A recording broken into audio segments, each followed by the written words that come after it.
This is looking. Hopefully it sounds okay, guys.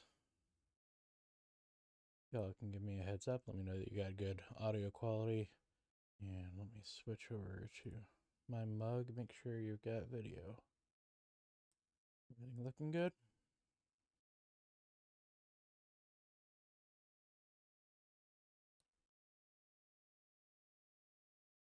Got a little bit of a delay today, as we will throughout the course, just because I need to set it to normal latency in order to have closed captions in here. So, everybody hear me all right? All right, sound is good. Excellent. Perfect. Okay, let me get this going. All right. Welcome to week 3 of the Rational Investor School for Trader Development. This week we've been looking at fundamental analysis and specifically fundamental screening. Throughout this course, we're going to cover a number of topics. Fundamentals is one of them, where what we're giving you is enough to function as a trader, but these are not deep dives by any stretch, right? There are people who have spent their whole lives developing and implementing fundamental analysis. It can be a lot more involved than what we are presenting here. Again, we're just trying to give you a toolkit, right? So if you want to dive deeper, you can certainly do so. But without too much further ado, let me, I gotta fix my audio. Oh, there we go. Without too much further ado, let's move forward, huh?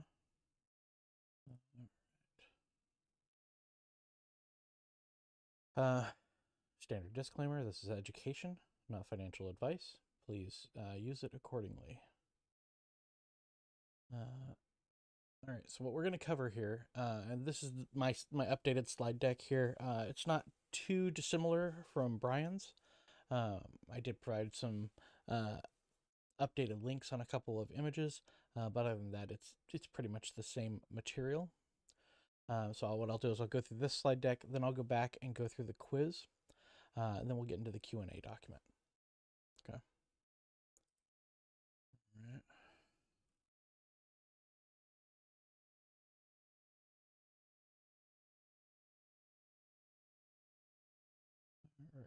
All right.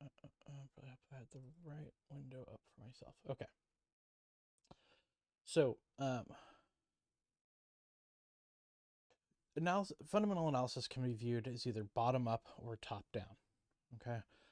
You're looking at the same information. Fundamental analysis is predicated on reported information that's reported largely to the SEC, but also to Canadian regulatory authorities, Australian, wherever you may be. But a majority of that information that we get is from the SEC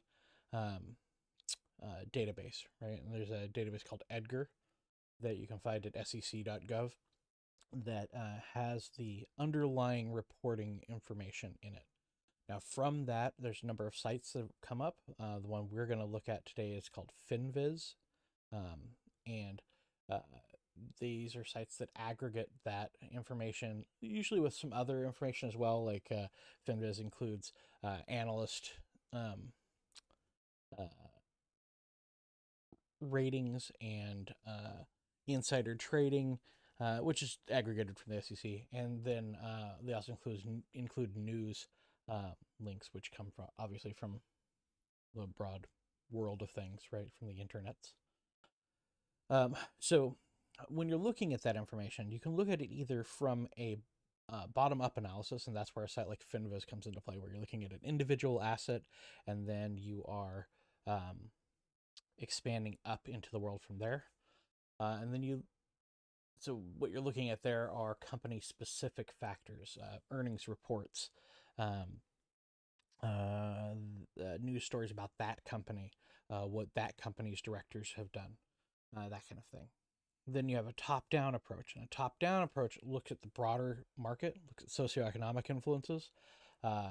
When you talk to somebody and they say they are a macro investor, generally what they're talking about is that top-down perspective. Usually that starts by looking at the broader perspective, and then you drill into how that company is dealing with it. So you go from large to small, and versus top or bottom up, where you look at small and then you go, okay, well, here's what's happening, what's affecting it. So you go from small to big. What's going on here? Sound very low. All right, hang on. Let me see if I can adjust that. All right. How is this? All right, so I've increased the gain quite a bit here. Hello. All right, that should be better. How's that for you guys?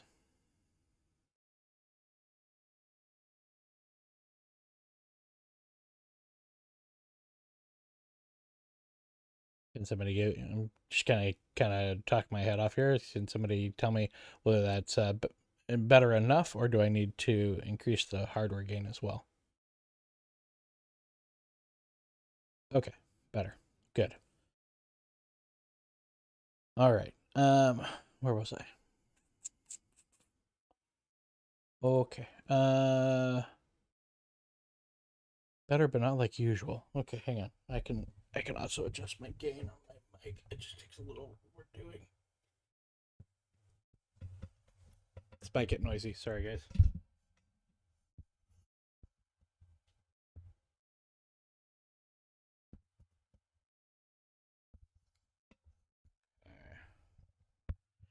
All right.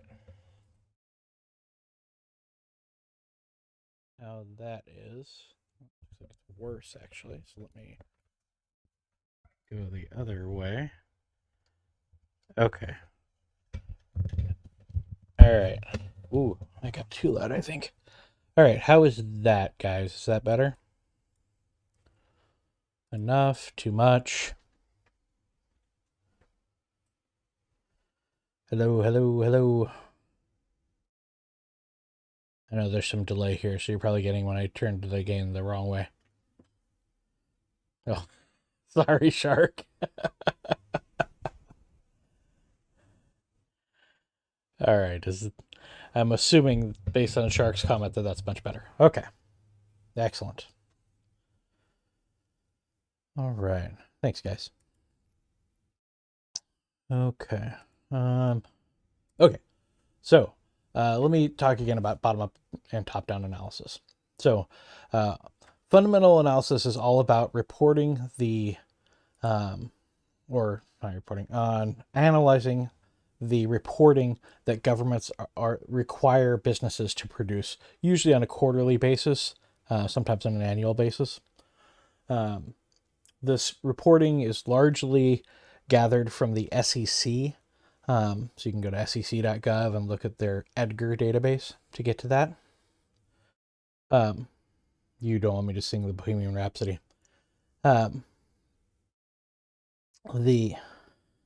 Eric, I'm about as cranked as I can get. So, like, we're going into the red when I speak up too much, so.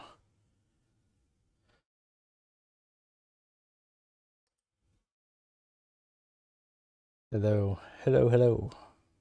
Yeah, this is probably as much as I can turn it up without blasting everybody else out.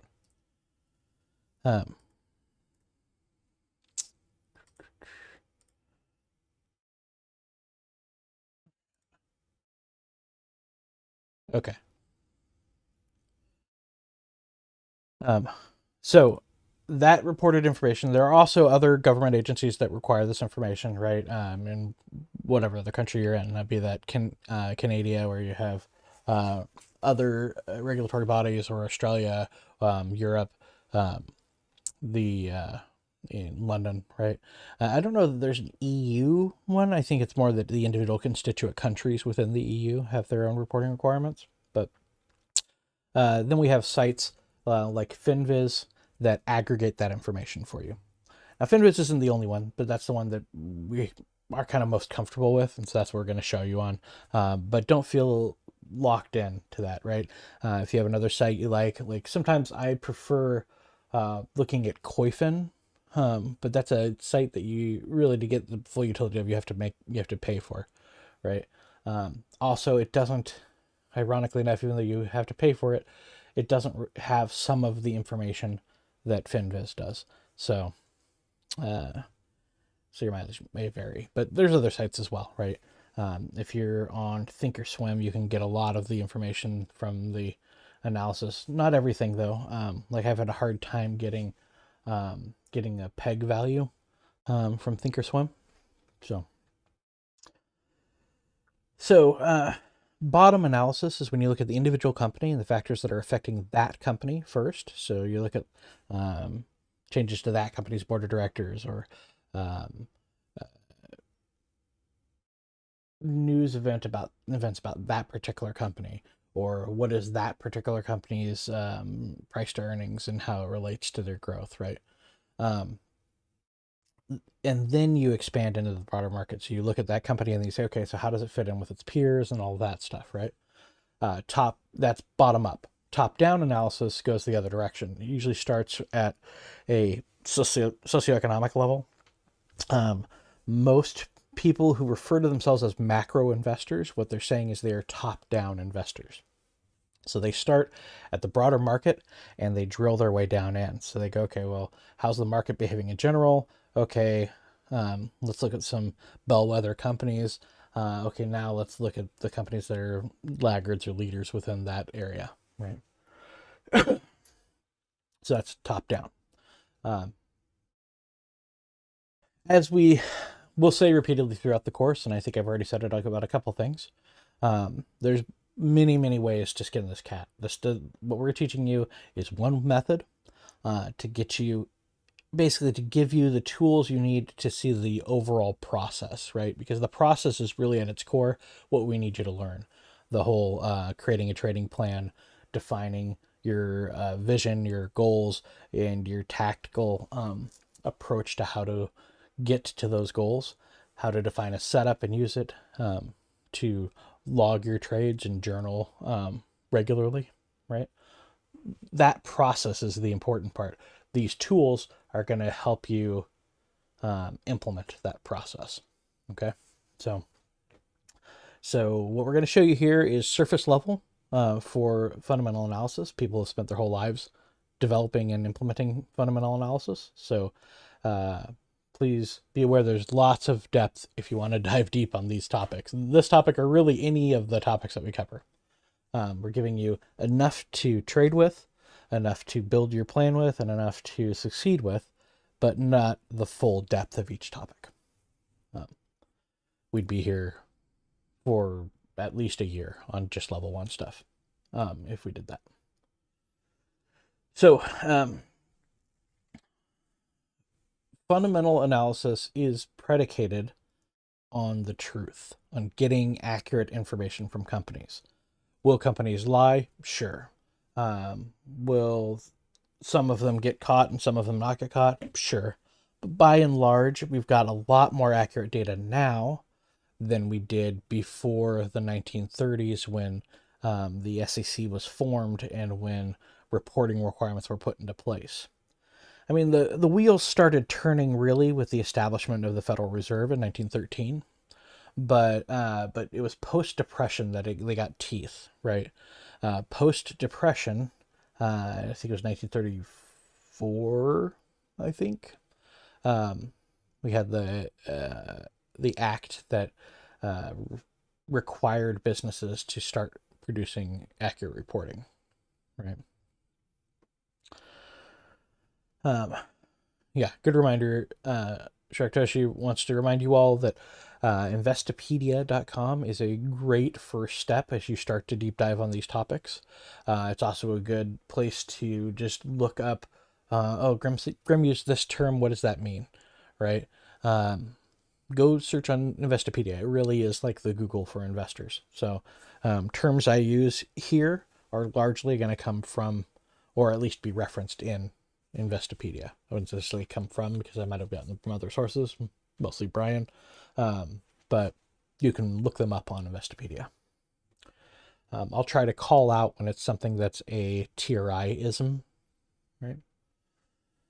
Um, so the Great Depression. So prior to the Great Depression, there was um, a lot of lying and a lot of deceiving of investors. Right. There was no obligation for business owners or shills to tell even anything approaching the truth. Right. It wasn't until the 1930s that in the wake of the Depression, really kind of in the midst of dealing with it, that we started requiring truthful information from companies. And so that at that point, the SEC became um, the source of truth for that, right? Um, the uh, advent of computers, right, really um, started allowing us to do screening as retail investors that previously was something that only a very small amount of people in the industry were capable or had the wherewithal to do. The charting that we do is pretty astounding, right? And that all started, what, about 30 years ago? And so now we're in this really interesting position where we've got a lot of data at our fingertips. We've got reporting data, we've got technical charting, we've got a ton of ways of analyzing this information and a ton of information that's coming in that what just wasn't there for investors of the past.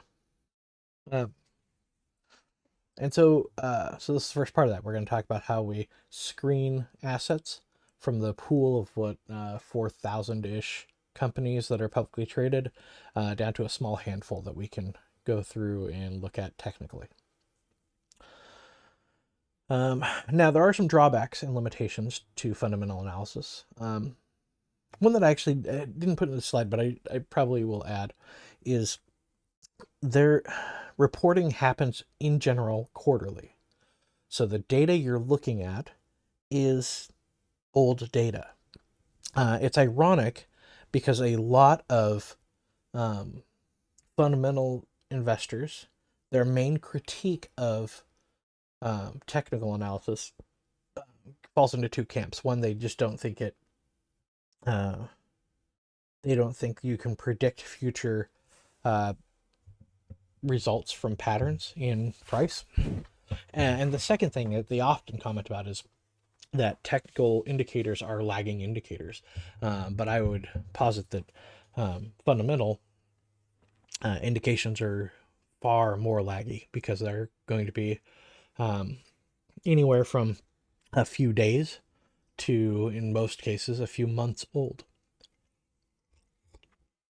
The second thing that you're going to see is that oftentimes sellers have to sell. Maybe they're buying a house, so they've got to sell their part of their portfolio. Maybe they are have been told by their client that the client needs cash, and so they need to sell, or they just don't like what they're invested in, right? When they have to sell, when they're motivated to sell, they're not necessarily going to see fair fundamental evaluation prices for the trades that have to be done, right? So that'll move price. Oh, I'm sorry, I haven't given you the link yet. Let me get that to you. Well, a second. I hadn't dropped that in here. That's kind of important. Boom. Boom. Here you go.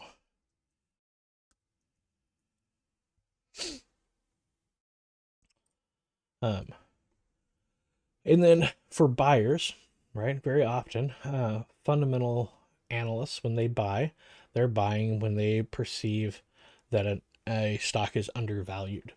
Now, the fact that it's undervalued does not mean it's going to immediately get into a state where it is valued appropriately. Excuse me. They may need to sit on their investment for years, right?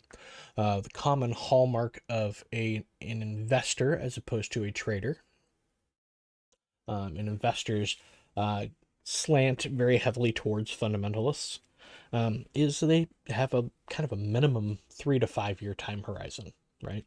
So they might buy something and they might be sitting on that for 3, 5 years. They might be setting up for 10 years before it gets to the point where it's worth what they evaluated it at.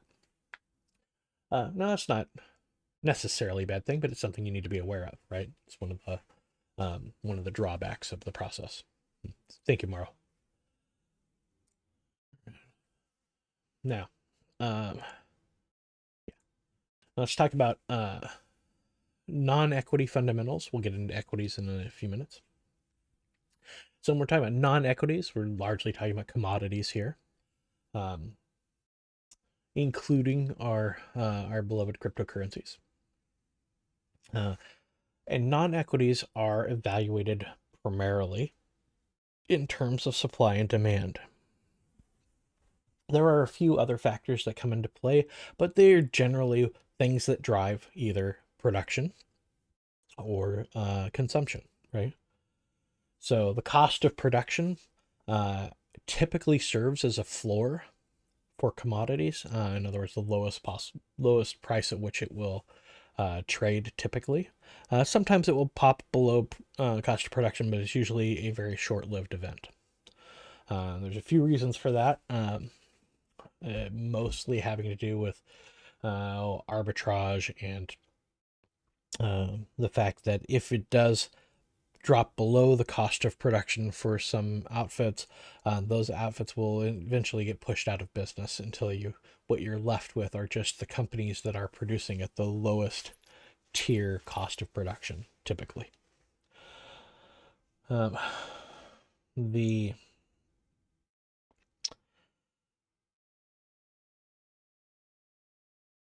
other element here are supply shocks. Okay. So we have factors that limit production that are sometimes more broad, more top down, right? If you're talking about crops, really bad weather in areas where a majority of a crop is produced are going to certainly cause a supply shock, right? Really good weather will cause a supply shock in the other sense, right?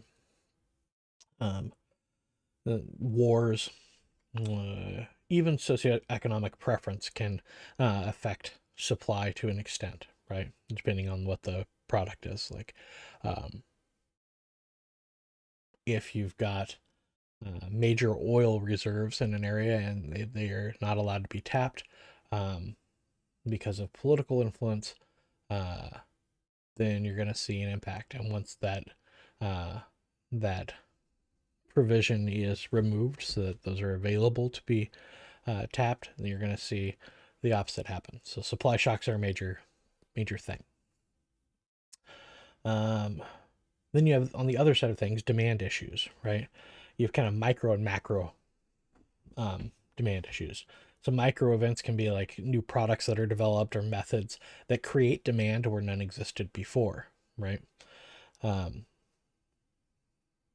the macro side, so micro demands are things like the need for copper increased dramatically with the advent of computer circuitry. The need for rare earth metals increased dramatically, right?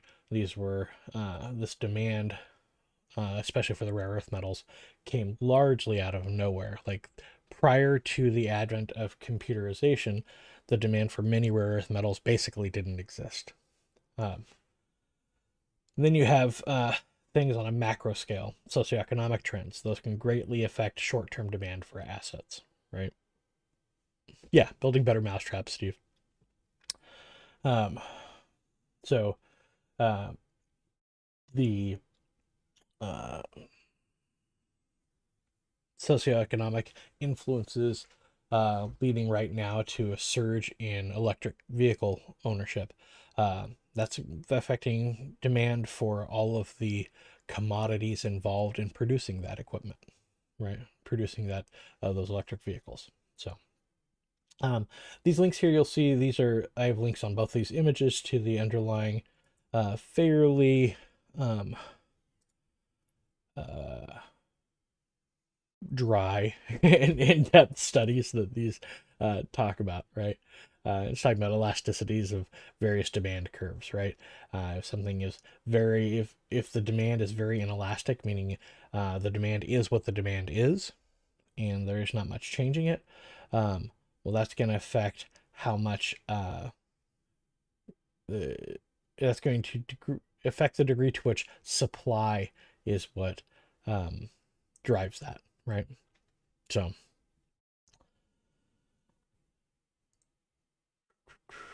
all right, bottom up or top down. We talked about that. Wrong way. Let's go this way. Okay, so that was commodity fundamentals, right? We're talking about supply and demand. It's all about supply and demand. On the equity side, there's some other factors that come into play. So in equity, a company at its core is an earnings engine.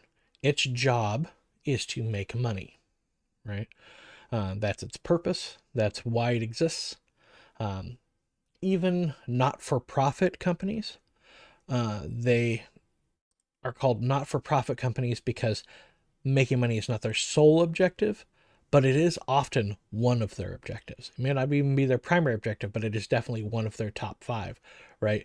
Because in order to do whatever work they're trying to do, it's going to require capital. So they've got to get that capital in order to affect whatever change they're trying to do or whatever thing they're trying to accomplish. Okay. Now, companies exist on a few different spectrums, right? Can someone share the Q&A? I think you got that shared, but if not, you should keep the Q&A document bookmarked. Like, that's going to be a major thing to refer to throughout the course, and it will continue to be there for you after the course. Okay. So there's a few different spectrums that we can measure companies on. 2 of the big ones that we look at are growth versus value and established versus new ventures. Okay. So growth versus value, every company sits somewhere on this valuation spectrum. Value stocks are companies trading below what they're worth, and growth stocks are companies that are expected to outperform. Okay. Where's it at? Hang on. Got some notes in here, but now I'm not seeing them. Bear with me, guys. Sorry. System's a little disorganized at the moment. View. Interesting.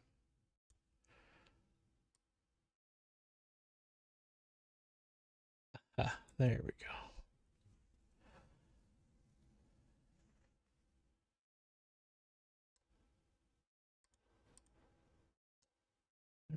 Okay. So growth versus value.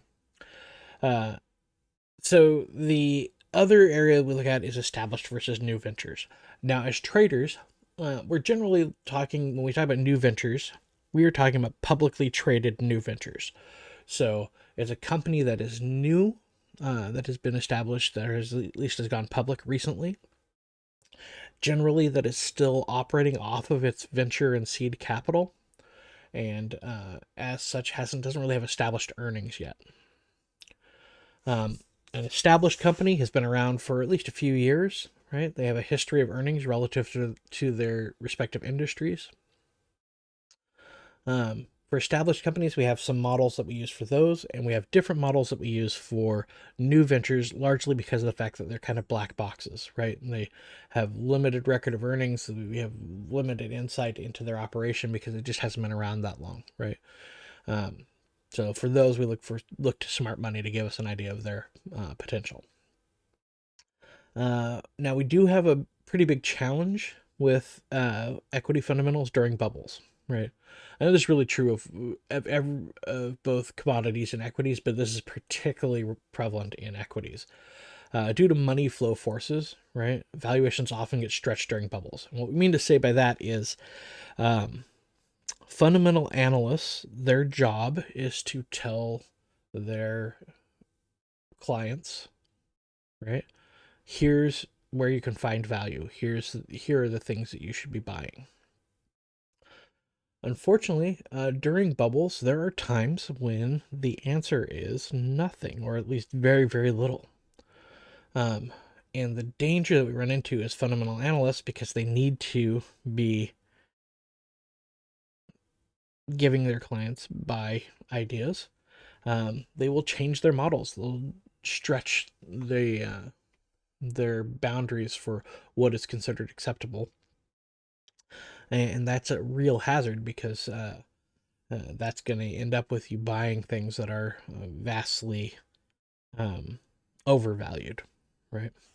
So, and as fundamentalists, we really want to find things that are undervalued. All right, so let's talk about structure of assets, right?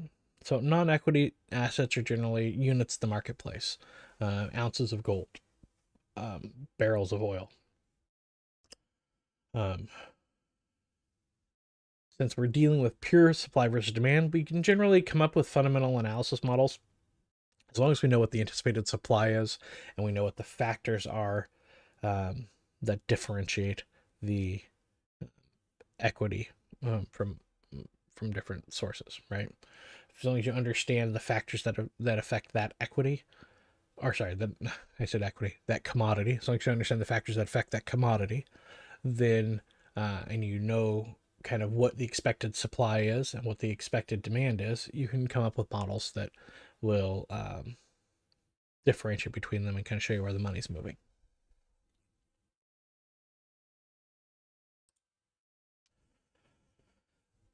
Theo says, why wouldn't they suggest commodities instead during bubbles? Well, so for a lot of investors, they specifically are interested in equities, right?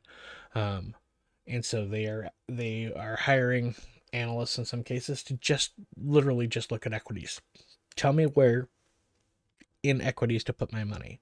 Understand most of the public, most of the people hiring somebody, they don't have the broad understanding of the markets that even you guys are getting with this course, right? Why try to force something that likely isn't there? Well, if you answer that one, I'm pretty sure you can write your own check, right? People are challenging, right? So, with equities, since stocks are basically just earnings engines, established engines need to be treated differently than startup ventures, right? Established engines, we know how they typically operate. We know what their business model is. We know how their performance has been in the market. We can see that changing over time. But with startup ventures, we often don't know how the market's going to receive them. We don't necessarily know how their business model is going to perform. We don't know how they're going to execute on that business model. And so what we do with startup ventures is we follow the smart money, right? Generally what that means is insiders, all right? People that are within the company or industry itself, because who's going to know better the value of that asset than somebody who knows the inside story on it, right? And then we look to larger investors, right? Not necessarily VC firms, not venture cap firms, because those guys are trying to get in before a company goes to market, but those can be a factor that plays into it. But we have a lot of hedge funds and large aggregate companies where they have a lot of capital to pay for serious research into an asset, right? They have money to throw into that research that we as retail investors can't even conceptualize as spending to find out whether a company is worthwhile. And so seeing how they behave and what their analysis is of these companies is going to factor a lot into our decisions. And really what we want to know is where did they put their money into it, right? What they say falls into that whole camp we talked about before of sentiment, where we tend to use that as a counter indicator, but what they're doing is very important.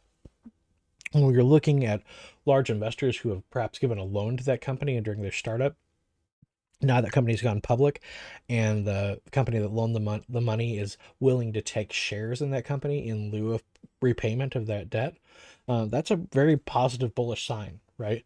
Because that company that loaned them the money already did their due diligence in researching that, and they foresee that company going higher enough in value that it is worth more than the cash that they would have gotten from the loan repayment. So things like that are pretty huge. Now, how do we utilize fundamental analysis? I'll walk through my weekly process with you guys after I finish with the slide deck, and I'll show you kind of how I put this into action.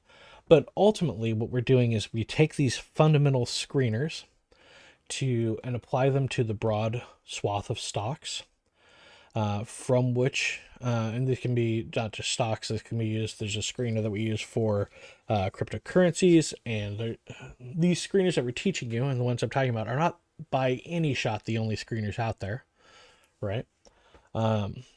There are screeners that people use for determining which currency pairs they're going to trade in Forex, for instance, or they might be looking at a whole bunch of different commodities and they want to figure out where the money is, and so they'll use some screening tools to view those.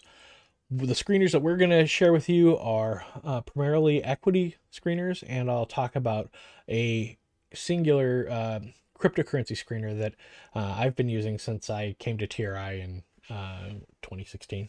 So,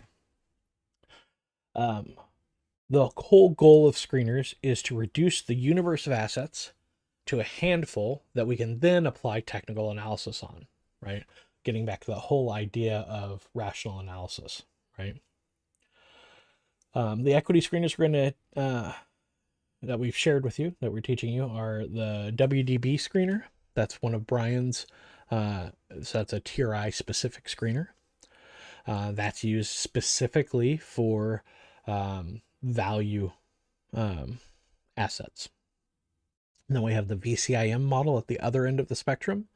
The VCIM screening model is used to screen new ventures, right? Specifically not yet established ventures. And then in the middle, we have CanSlim and GARP, which are somewhere in the middle of that spectrum, right? The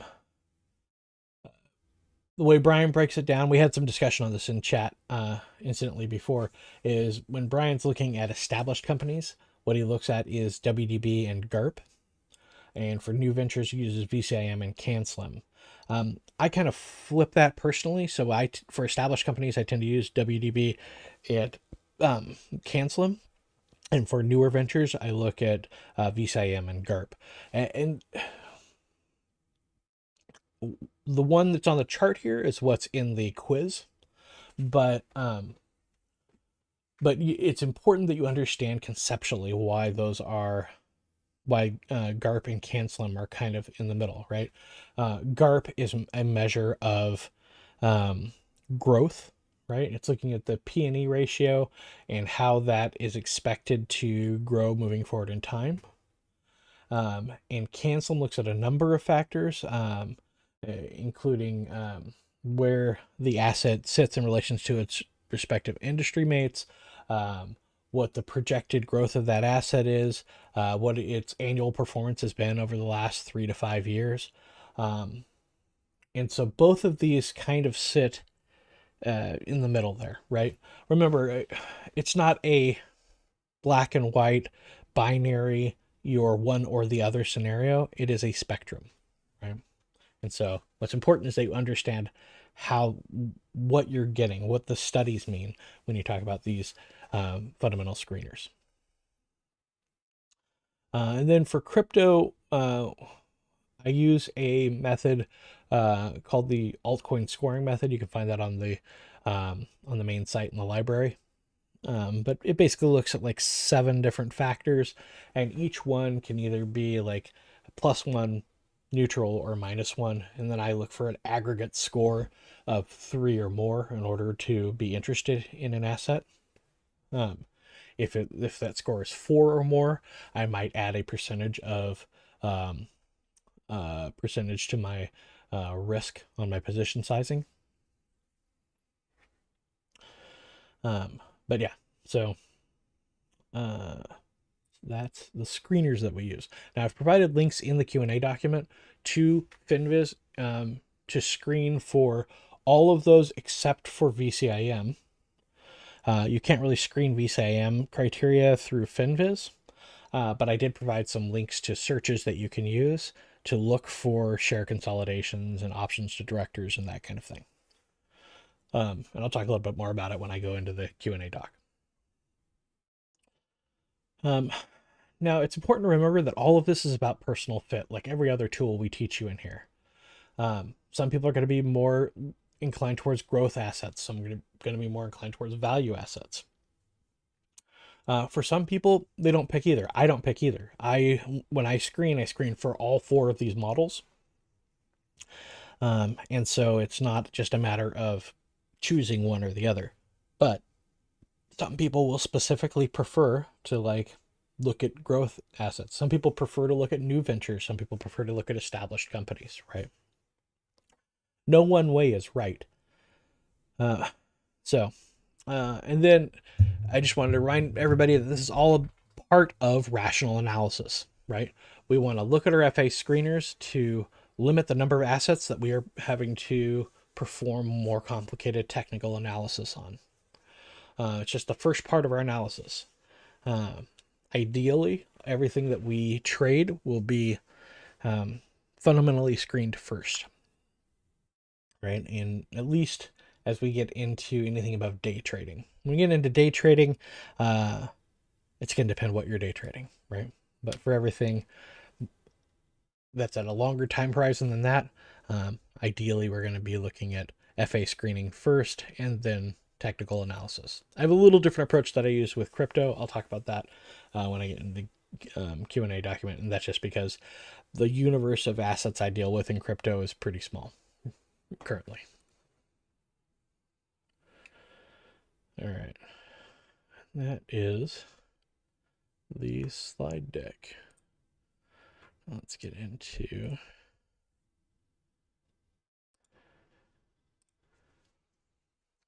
actually, before we get into the Q&A, let's go do the quiz, shall we?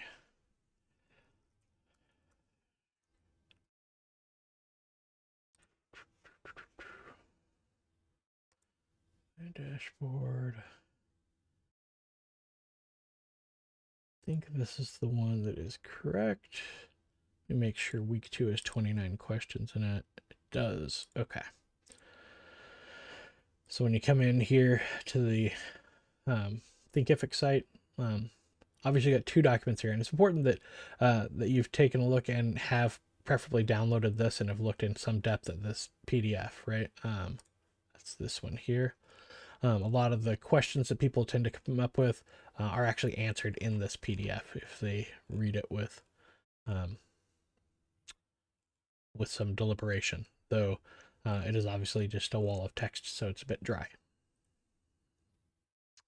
And then, of course, the PowerPoint linked here is Brian's PowerPoint, right? So you have access now to both Brian's and my own version of that. All right. And quiz. All right. What is the name for the school of fundamental analysis that measures the value of a company's assets relative to what it owns? Looking at bottom-up analysis. And then what is all fundamental analysis predicated on? The truth. Okay.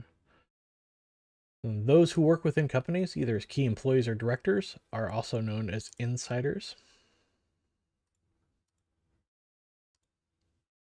And then how government tax policy affects an industry would be considered a top-down fundamental driver.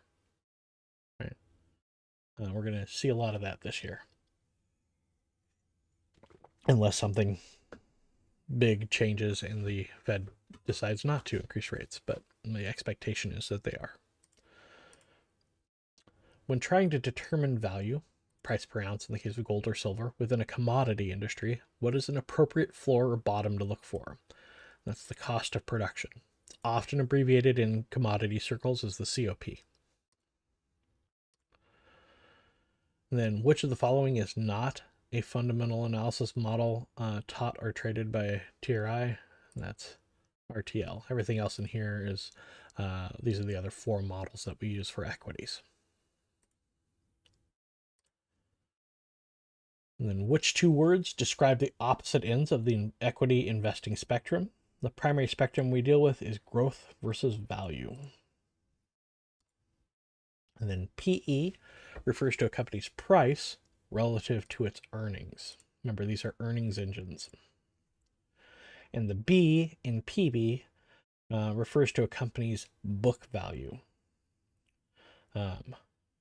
Usually it's book value per share is how we end up looking at that.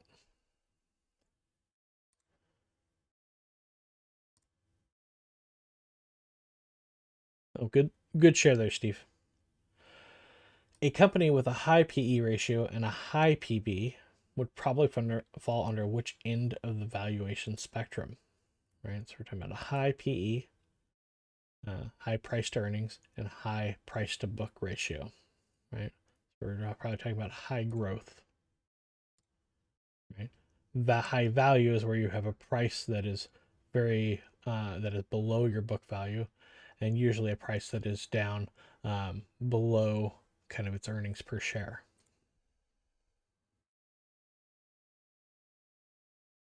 When valuing a company, industry standard is to compare the company to companies in similar industries, right?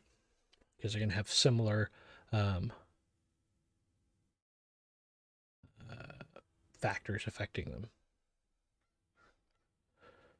Eddie, I think you got cut off there on your chat. It says, Grim, I would like if you can elaborate more on this one. Why is the, and then it cuts off. So give me some more to go on there, and I'm happy to talk about it. Companies in similar industries will often see their price action highly correlated. Right? Again, they're affected by similar factors. And what is the maximum pain event for equity owners? We'll talk about this in the Q&A. It's always a question, but share consolidation is often the maximum pain event for equity owners, more so than bankruptcy. And then, does the book value of a company change upon share consolidation? No, it does not. The book value is the value of all the assets a company owns. It is not relative to the share. If you're looking at book value per share, that can change, but not the overall book value. And then, given the example of an insider taking a position in a private or public company, give an example of that. So really, it's all of the above. Outright market activity. They can buy or sell shares on the open market. They can be issued options to buy shares by the company itself, and they can participate in financing of that company. So if a company is looking to accrue some more capital to expand, they can participate in that.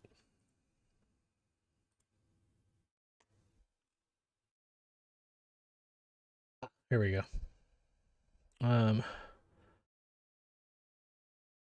Ed Laminar says, Graham, I'd like if you could elaborate more on this one. Why is this the truth? His picture of the what is fundamental analysis predicated on? He had selected timely dissemination of information. So oftentimes before regulation, information was disseminated in a very timely fashion. The problem was that information was false. So can you see how timely dissemination of false information would be no bueno, right? Really, it's about, is that information accurate? Now, timeliness is important, but at its core, fundamental analysis requires that we have factual information. So hopefully that makes sense. Oh, you put in the Q&A? All right, cool. We'll cover that again in the Q&A as well. All right. What is not an example of crypto fundamental criteria? P/E ratio. And we say that because there is no earnings with crypto in and of itself, right? And then a fundamentalist seeks to invest in what type of asset? A fundamentalist seeks to invest in undervalued assets, whether that's under value currently or under future value when you're projecting the growth rate of a company. And then a generational cycle, that's just a refresher question, happens every 35 years. And then what are two criteria used when measuring a stock market's value? When you're measuring a stock's market value, let me say that correctly. When you're measuring a stock's market value, what you need to know is what is the current price and how many shares are outstanding. And then what are TRI's two favorite fundamental screeners for established companies? This is one where we were talking about the chart earlier, right? Brian likes to use WDB and GARP. Now,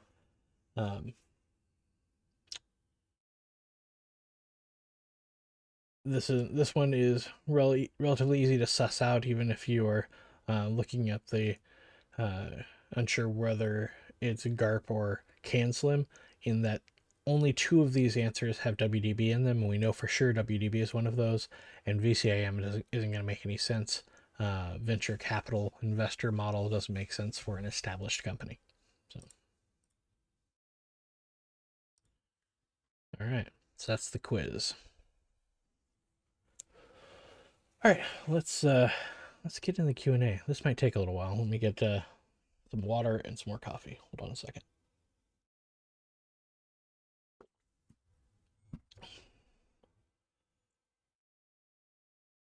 All right, now I provided an updated link here. It's also linked in my my slide deck that I shared with you guys this morning. I need to put a link to that in here too. I also provided you links to these FinViz setups for GARP, CanSlim, and WDB. So you can literally just click on those. You don't need to create an account at FinViz, and then it'll filter here. Let me talk a little bit about how I use these every Sunday. Now I've added some things to the screeners that I use personally, right? So like my GARP screener, I actually added. I want to see. It's backwards. It's because I was playing with it. I gotta save that. I'll save that later. I'm looking for low insider ownership, and I'm looking for a PE that's under 30, price to equity, right? You can also, if you want to, come in here under, it's under descriptive. You can set the market cap. So you can be looking at small or whatever. And you can adjust for price as well. If I can find it. Is that under descriptive? Price. So you can filter by a price. If you know that you have a limited quantity of capital, right? You might be looking for stocks that are under a certain price as well. So you can modify these screeners if you wish. Or you can go with the ones just straight off of here, which are just the raw screener, right? Now, what you can do, there's a couple of different ways you can do this, okay? Here's how I do it. I come in here and I hit the TA tab, and that gives me a little chart and kind of basic information spread about each of these assets. And I can just walk through them here. Now, the other way to go about this is to take this, you just take the URL here, which is just the link here, and you can go over to watchlister.netlify.app, and you can plug that into here. Now, it's only going to pull you the first 10 pages, so if your screener produces 29, 30, 40 pages, it's only going to grab the first 120 assets. So they're done in 10 per page increments, right? Or 12 per page. So what you end up here, you can group this by sector, which is pretty handy. And then you can just download this, right? generally speaking, I'll come in and I will rename that. Right, so come in here, and I'll go watch list demo, and then in trading view,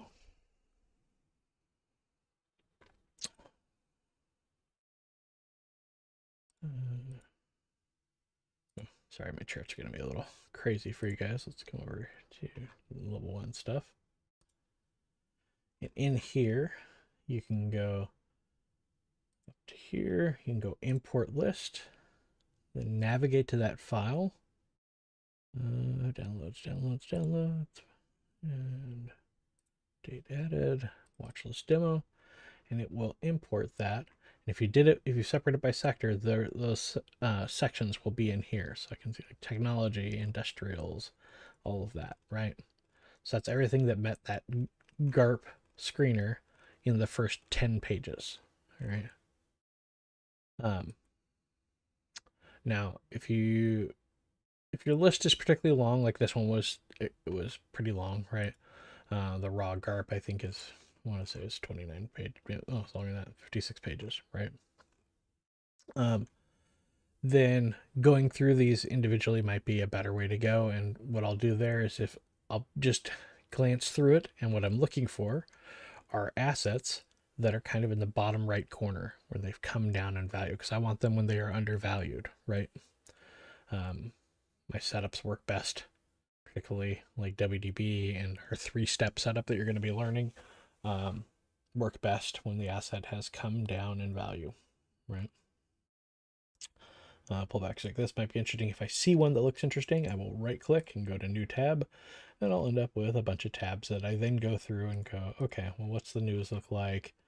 What is this? You come over and look here. This section here shows you what analysts have rated this as. So somebody asked in the Q&A sheet later down here a little ways who these analysts are. Well, this gives you an idea. So like different companies, Wolf Research, some companies are just companies of analysts where they produce analysis reports, and they have public ones, and then they have ones that people pay for typically, and they get private, more detailed reports on companies.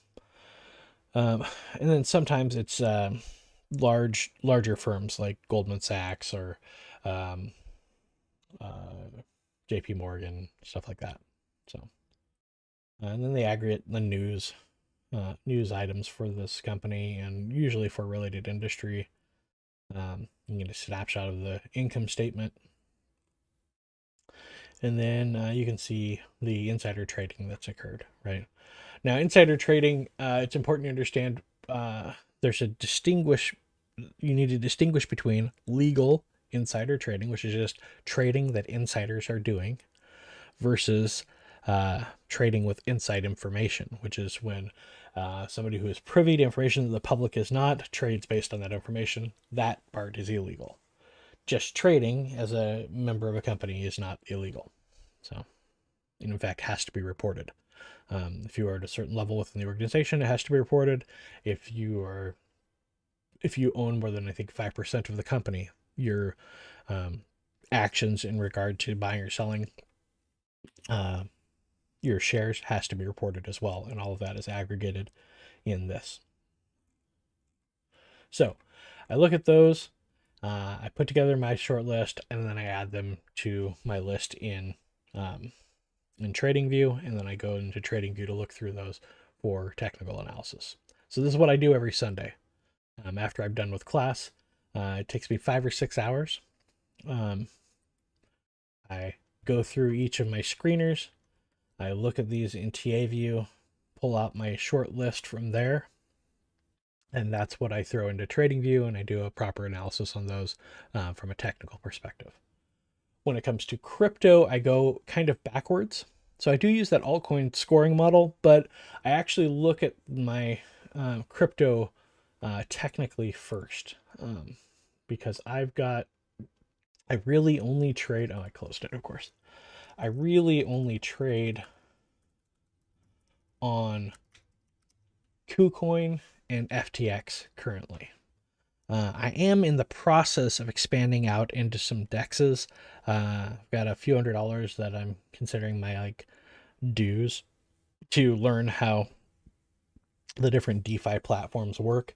It's taking me a while because my plate's pretty full, but uh, as I expand out into the DeFi arena, it's going to expand the number of assets out there pretty dramatically. And when that occurs, I will probably look at fundamental screening first and then go into technicals. Do your white papers and stuff. Some. Largely what I'm looking at are, I will look at analyses of those white papers, and then if that looks particularly interesting, then I'll dive into them. So when it comes to crypto, what I do is I've got, what was it, Sandwich.finance is a site that somebody put together. I want to say it was a TRI, but I don't remember.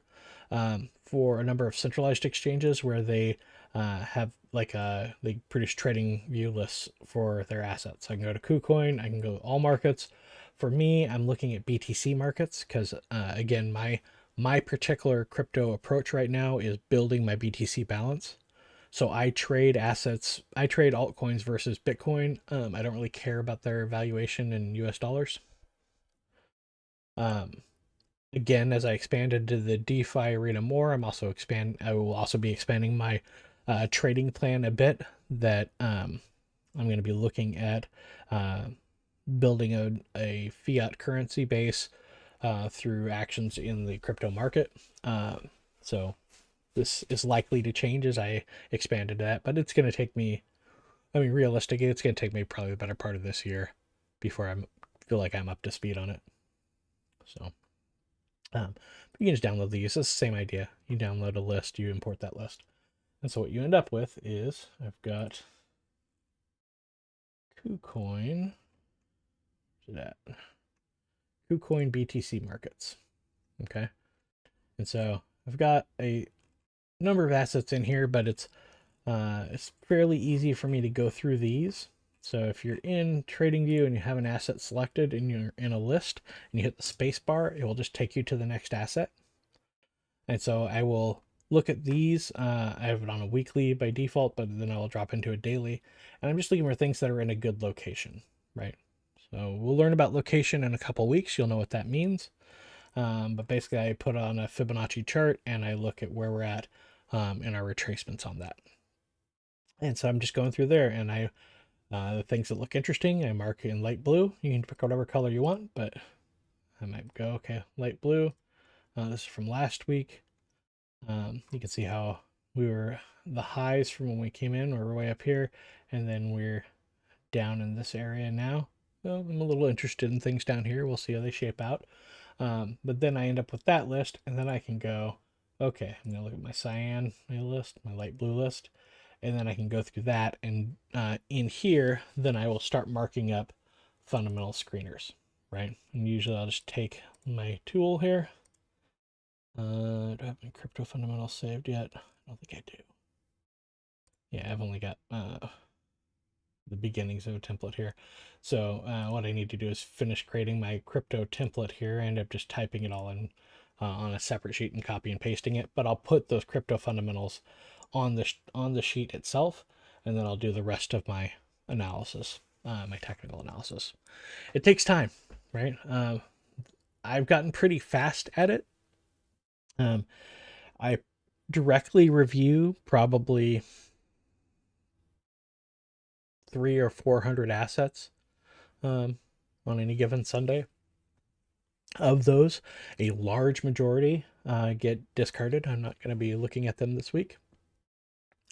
What I end up with typically is maybe a half dozen or a dozen assets that have potential setups forming that I'll be looking at through the week.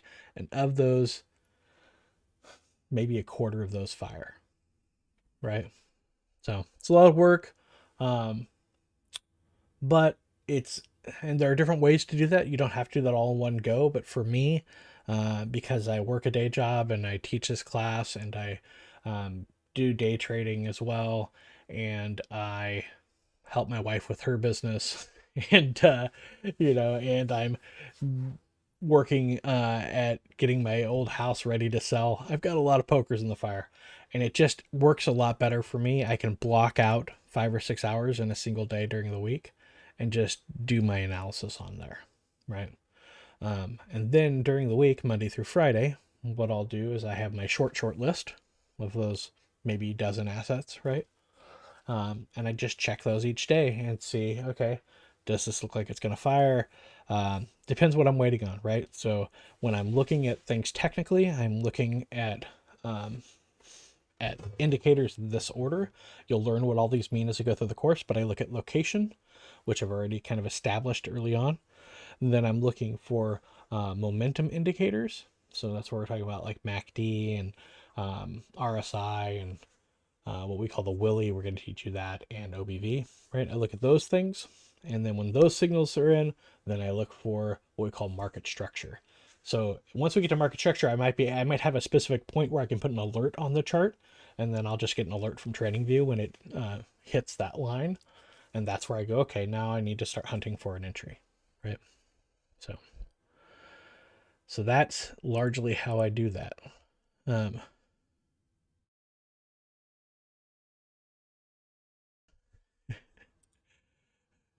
I'll talk to you about that later, Peter. Basically, it hasn't come along at all. The other thing that I've been working on is my brother and I really want to get our pilot's licenses, and Peter just asked me privately, he's like, how's your flying coming along? It's not at all. I haven't had a moment to even do anything with it. But all I've done with flying is dream wistfully about it and watch some videos, right? But I basically haven't made any progress on that yet. I'm hoping once I sell the house down south, I'll have time to work on my, in more diligent manner on my pilot's license. So, okay, so that's my process that I go through every week, right? Sunday is also when I review my trades from the previous week, and when I evaluate my trading plan and see if there's anything I want to add to that. Yeah, it's on the list. Yep. Okay, so that's basically how I use these, right? That applies to GARP, CANSLM, and WDB assets. Once you get through level 3, you'll have access to we have some private groups on the site. One of those is a group that meets on Tuesdays to review ostensibly like VCIM criteria and equities that are meeting criteria for a setup that you'll learn when you learn options, that we call our secret options formula. Ironically, that's kind of as a joke that it's called the secret options formula, but you won't learn it until level 3 because you won't learn about options till level 3, so it won't mean anything. When I'm looking for VCIM stock, instead of first looking at like new ventures and then filtering those, what I do is I just start with looking for the criteria. So Fidelity has this stock split calendar. That includes both regular and reverse splits, right? So a regular split, like 1 to 80. I think that's the order. Every time I look at this, I have to relearn which way it goes. I think the first number is the starting value. The second number is the end value of shares. So I think this is a regular split on American Rebel Holdings versus a this European Growth and Income PLC. I think is a reverse split. I think you started with like 5 shares and are going to 1 share. So you can find those on this calendar. Let's show you like what's coming this month. You can look at what's scheduled for the next month. Don't have anything scheduled for March yet that has been loaded into here. So, yeah, I'll search that. I will look through SEC. So the SEC data is collected in a database called Edgar, right? You can see here it's sec.gov/Edgar. and you can do searches in here. So you can look for stock options right to buy, and that will show you reports on different companies that have issued that. This one's pretty lengthy. And then you can just Google search shares for debt. There's not really an individual filing that I've been able to find on the SEC that is a specific like filing number for shares for debt. I just have to search for it. So I search the SEC.gov site for the words shares for debt, and then look through here and see which of these are actually what I'm looking for, where they're a company has had debt, and in lieu of taking that cash payment, they're willing to take shares, right? And those get added into my trading view list, and then I look through the trading view list from a technical perspective and do my technical analysis on them. So that's how I use fundamental screening. Okay. And that's for all of my swing trading primarily and position trading.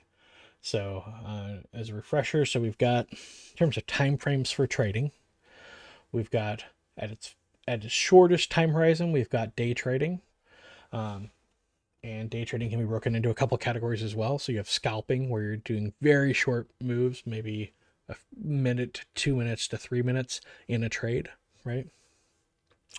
And then you've got kind of your intraday trading, that's your regular day trading, where I think people typically hold positions for 30 minutes, a couple hours maybe. Then I prefer to do a thing that I think of as intraday position trading, where I might be in a trade for 10 or 12 hours. I'll usually start in the Asian or London session, and I'll have a position that I hold until the morning, right? That's all day trading. Then you get into swing trading. Swing trading is where you're going to hold a position more than one day. Most of my day trading is based on a 4-hour chart.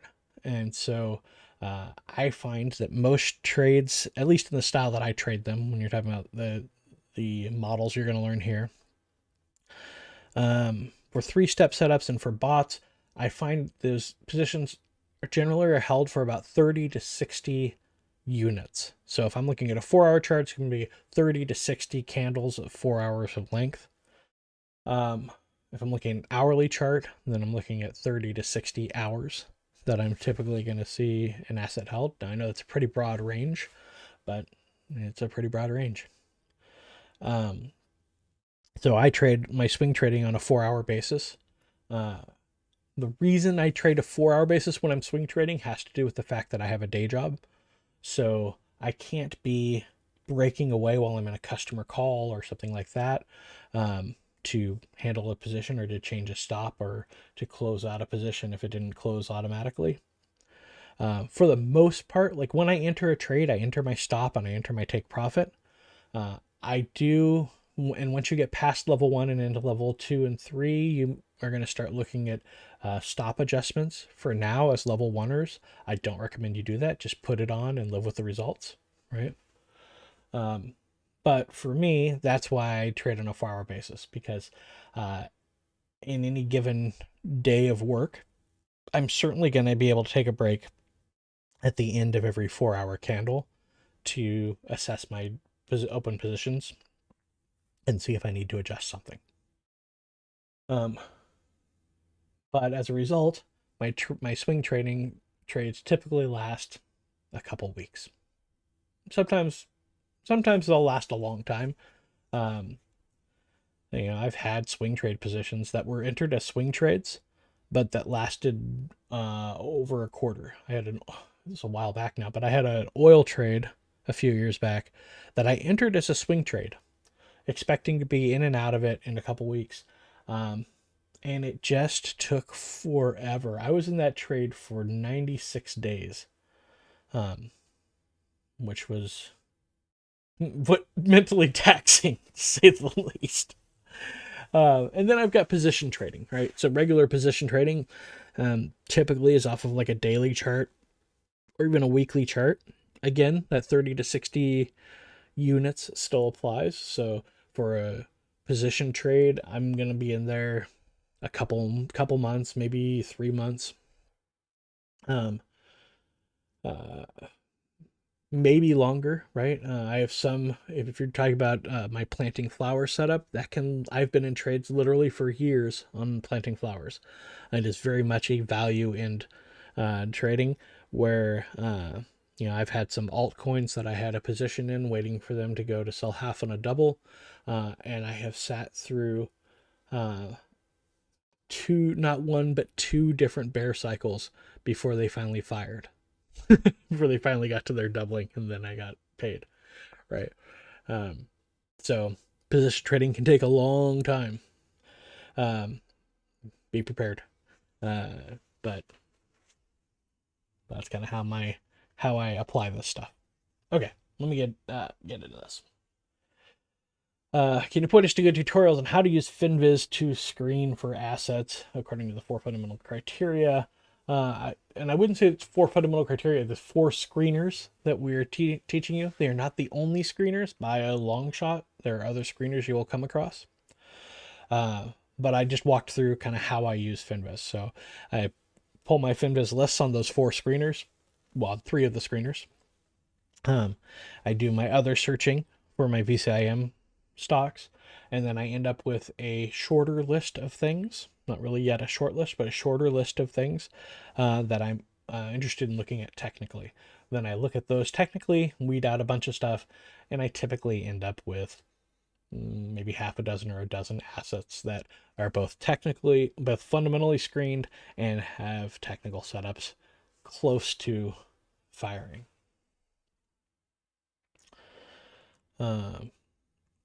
Second question, I didn't have an answer for you when I looked through this last night. How is sustainability measured? It's hard to encapsulate in a algorithmic way.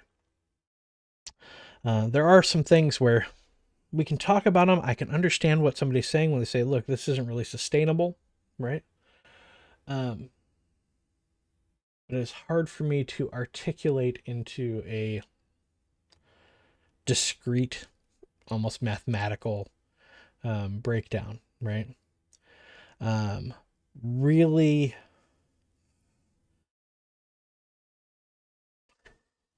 and I'm trying to do this with level 1 terminology.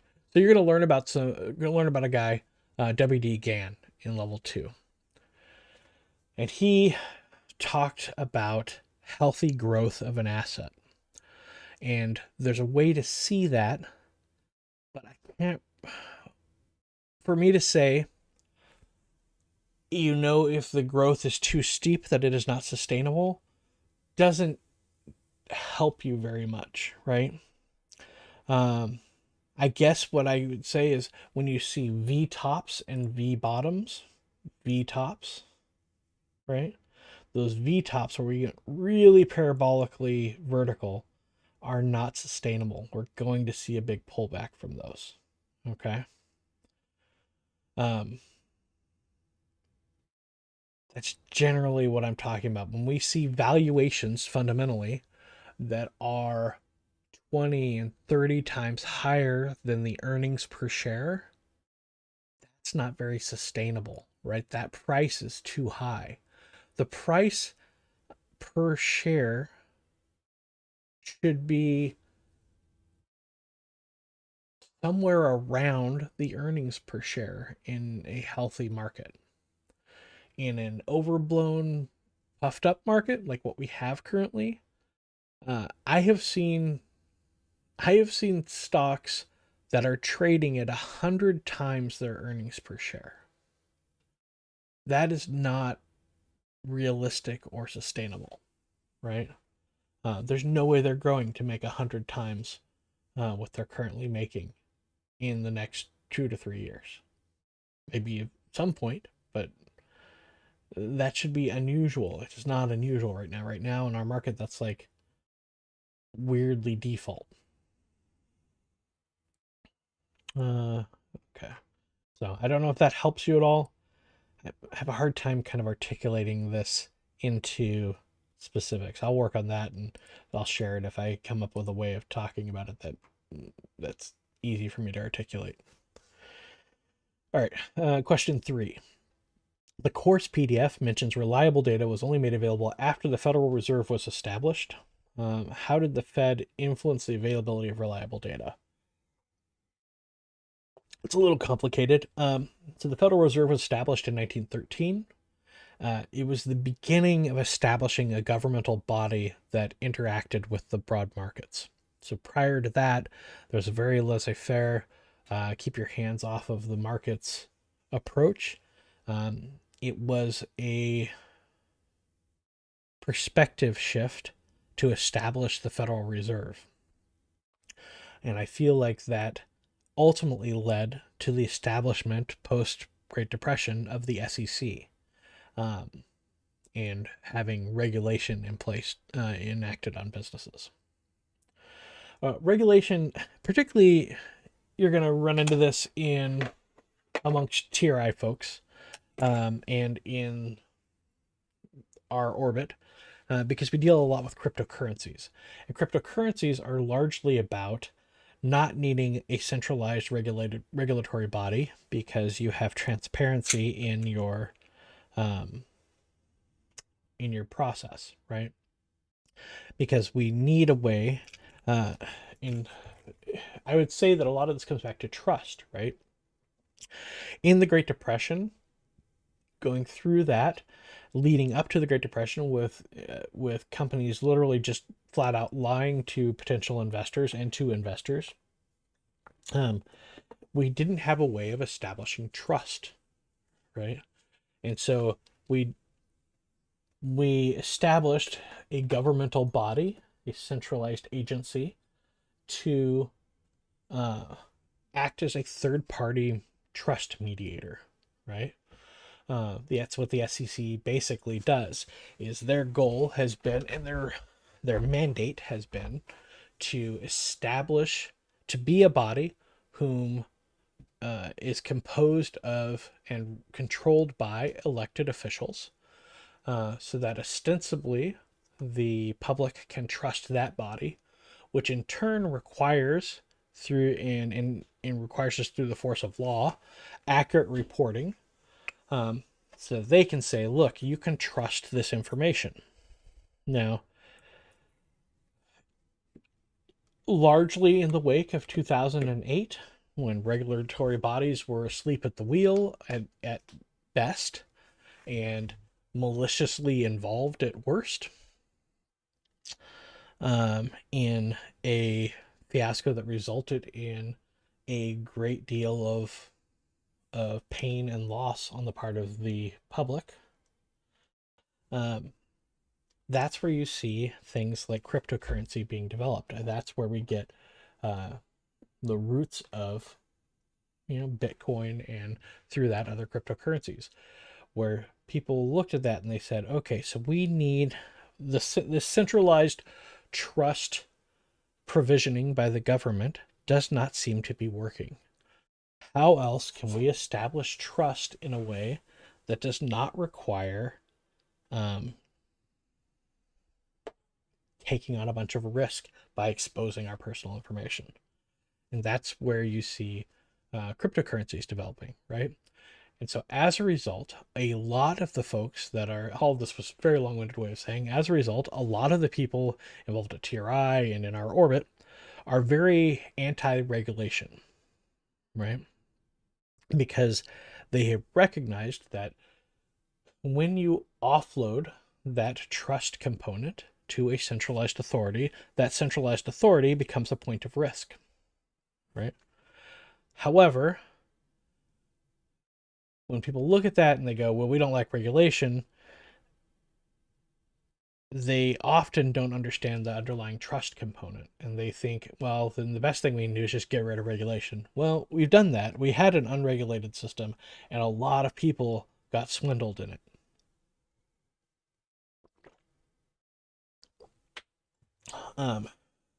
So yeah, so regulation is really kind of a good thing as far as it goes. However, in a lot of ways, it doesn't go far enough, and we need a better understanding and a better model of establishing trust. I think cryptocurrency goes a long way towards that. But that's me. That's my 2 cents. Okay. All the way to question 4. It's gonna be a long morning, guys. Um, Brian, if you're on here, uh, yeah, don't wait up. When you're ready to start that broiler chicken show, just get it started, and we'll get through this as we get through it. Um, hold on. There's a question in chat here. Did anyone find the crypto screener built by Dav in 2016? Yeah, I think it was linked up above. Did someone link it, or if not, I can go grab it for you. If you go out to the main site,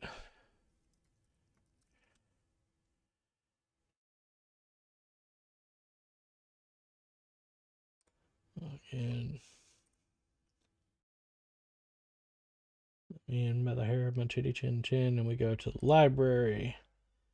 We go to fundamental screeners. Down here we have the crypto altcoin scoring model. That's what I'm talking about right here. Copy that.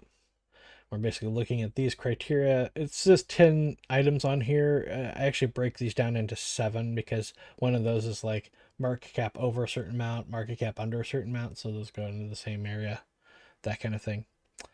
Oh, thanks, Shark. If you can share this out, that'd be great.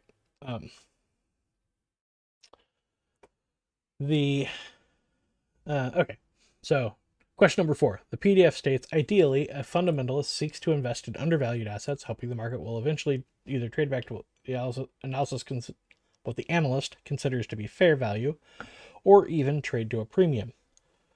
Is it feasible to short an asset that is overvalued with the hope that it'll trade down to fair value later? It's a very good question. Almost all fundamentalists I read do the opposite, i.e. what the course PDF outlines, so I'd like to understand why fundamentalists have an aversion to shorting. Okay, so this is a really good question. I'm glad you asked this, because this comes up not every term, but many terms. So it is certainly feasible to short overvalued assets. You can do it. There are fundamentally based investors who do so. However, there are a lot of forces at play to right size a company. Okay, so remember, a company, a business, is an earnings engine. Their job is to make money. If they're not making money, the board of directors will, has, and do fire the CEO. They will fire the corporate level officers, and they will hire new ones that can execute the job better. If the company still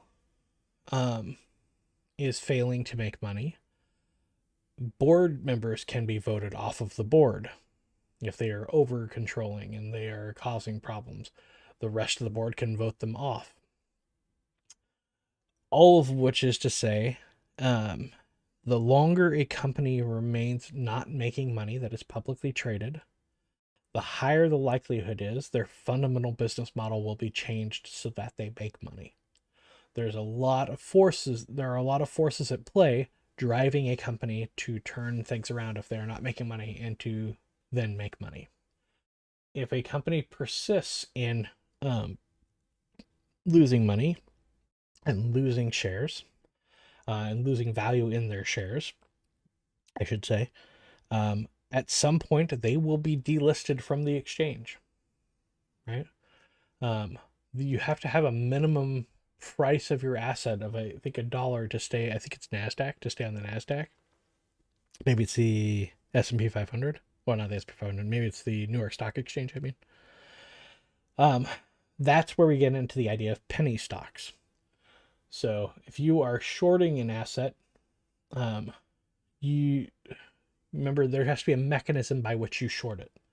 Either you need to be able to buy put options or sell call options, or you need to be able to do what's called short selling, where you borrow shares from somebody, sell them with the idea that you're going to buy the shares back at a lower price and return them to them.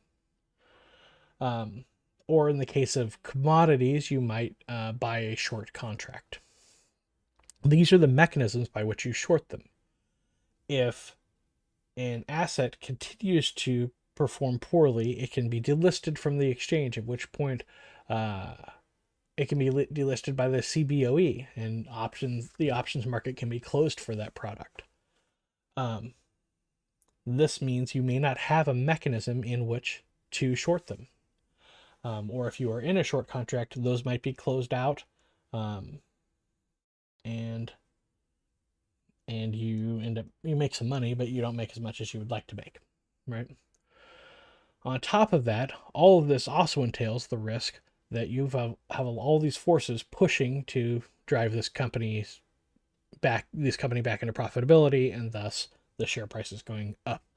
So shorting is a pretty high risk endeavor, right? Shorting a company can and is done, but most fundamentalists are fairly long-term thinkers, and shorting a company long-term doesn't make a lot of sense because of those factors that drive it, either the value up or for it to be delisted. Okay. Again, people do it, but that's why you see that prevalence when it comes to fundamentalists towards a long position trade. It is often better to just wait for that asset to come down in value to where it gets to an undervalued state and then buy into it and wait for those mechanisms to get that company into a money-making state and drive it forward, or to take it off the board.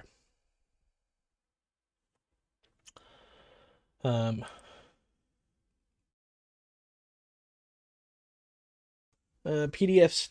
Question number 5. The PDF states twice with every 35-year cycle, fundamental analysts encounter serious issues. Then it gave an example of a peak greed on the internet bubble circa 2000. What does peak fear look like, and how does fundamental analysis break down during that time? That's a good question, probably for Brian, just because he's had that longer exposure to the market, right? Let's ask that in the Broiler Chicken show and see if he can speak to that a little bit from his 30 plus years of experience, right? How do we use tools like Finviz to find companies conducting share consolidations? You don't really use Finviz for it, but something like the Fidelity stock split calendar, and that's not the only stock split calendar, that's just the one that I find is kind of the easiest to use, will show both regular splits and reverse splits, which is a reverse split is a consolidation. It's the same thing. Question 7. What qualifies as new ventures for fundamental screening models? Private companies, small public companies, new IPOs.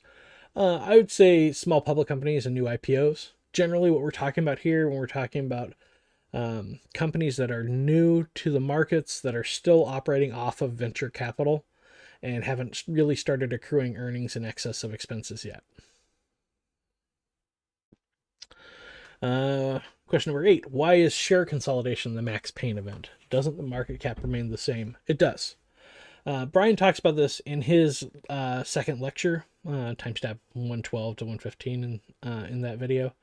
When a stock undergoes a consolidation, there's going to be a lot of sales pressure. This in turn drives the price down post-consolidation. Okay, so when that consolidation happens and you are a shareholder, you can generally expect the price of that asset to go down, right, after that consolidation. So while your shares remain the same, then you're going to be expecting continued pain, right? So this kind of becomes the major pain event. As opposed to if the company goes bankrupt, if it's truly insolvent and gets dissolved, then the judge that is involved in that dissolution typically makes sure that the investors receive a fair share of the proceeds of the sales of the company's assets. Now, typically, debts are paid off first, so lenders will get paid off first, and then whatever's left will be divided amongst the shareholders. Okay. Sometimes there are different classes of shares. So there's Class A and Class B shares, and Class A's will get paid first, and then Class B's, right? But the end result is once that's done, it's done. There's no more lingering pain. You're gonna get paid out, and you're gonna be done with that, and you move on to the next thing. And so, so that tends to be less painful in a lot of ways than a share consolidation, where you're like, oh, great, this is going to continue to hurt for a while. What's the best way to find new ventures and thus find share consolidations? Actually, start by looking for share consolidations. They're relatively rare, but they're pretty easy to search for when you look at something like that Fidelity screener. And then once I find those share consolidations, then I can look through and pretty quickly see, okay, so is this a newer company, or is this a company that has been around a while? What's going on there? Number 10. In the video, Brian is showing, for example, the GARP screener. Is this available to students and subscribers of the site? Take a look at the FinViz screeners that I shared. Those are all available.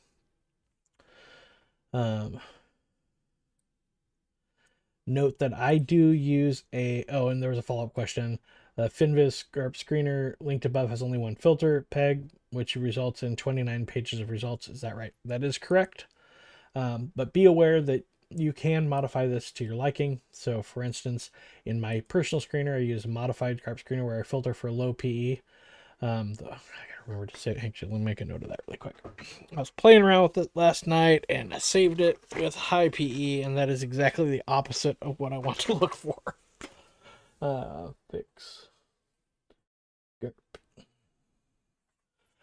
Where I'm looking for low PE, I'm looking for low insider ownership, and I'm looking for low debt to equity. Okay. And that gives me a much shorter list. It's still a fair amount. You're still gonna need to look through a lot, right? Remember, in total traded on the market, there's something like 4,000 plus stocks that are publicly traded. So we got to filter those out, but our filter might still end up with 150 or 300 assets that we don't need to look through in some other way, right? Or you can adjust your filtering, right? So for instance, I'm not particularly interested in trading stocks that cost more than $100, right?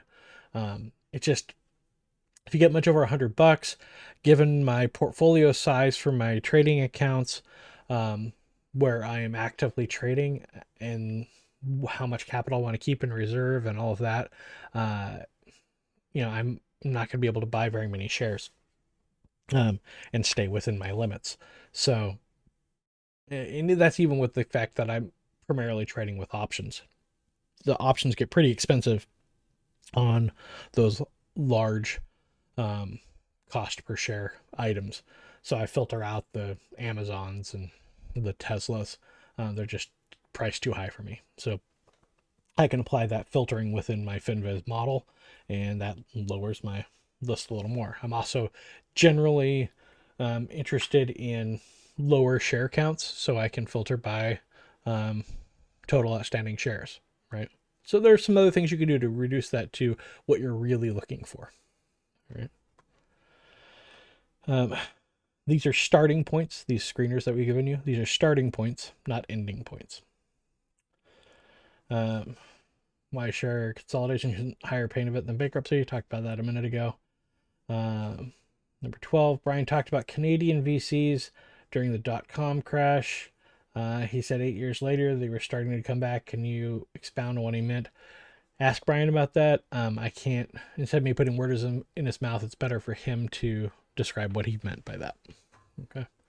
There are some things down below where I kind of talk about what I think he meant, but I don't remember what he said about that off the top of my head, so best to just ask him. All right. Question 13. Trying to summarize the definition of PE and PB for my personal understanding, can you confirm if this is correct? PE, how much the market is paying for a share compared to its annual earnings. PB, how the market is paying for a share compared to its value and assets. Kind of, yeah. So PE, price to earnings, is looking at price relative to their overall earnings. Price PB, price to book value per share, is looking at price relative to how much hard assets the company owns. So I think you got it. We say a company's earnings came in lower or higher than analysts' expectations. My question is, who are these analysts? How do sometimes I ask that too. How did news companies and websites agree that analysts' expectations are X? So analysts will put out reports. You can get some of those too if you Google for them. There's an ever-changing cohort of analysts across various institutional firms, right? If you look at the ratings on FinViz, that's what I was talking about earlier. Like if we look at Snap here, that's why I had that up. You can see that these are reports that have come out. That's what these are based on, right? So the Susquehanna report, should be able to search for that.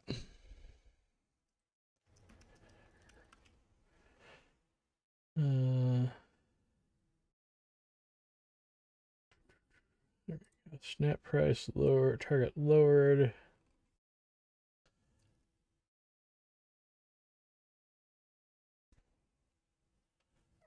So in here we can see that the Susquehanna analyst Shyam Patil lowered the firm's price target on Snap from 42 to 60 and keeps a neutral rating in shares. The analyst says he continues to like the Snap story and believes the underlying fundamentals are strong, but believes the near-term issues could take time to sort out. Okay. Sometimes you can get a hold of it takes a little digging, but sometimes you get a hold of the actual report that they wrote, so you can get some more detail on that.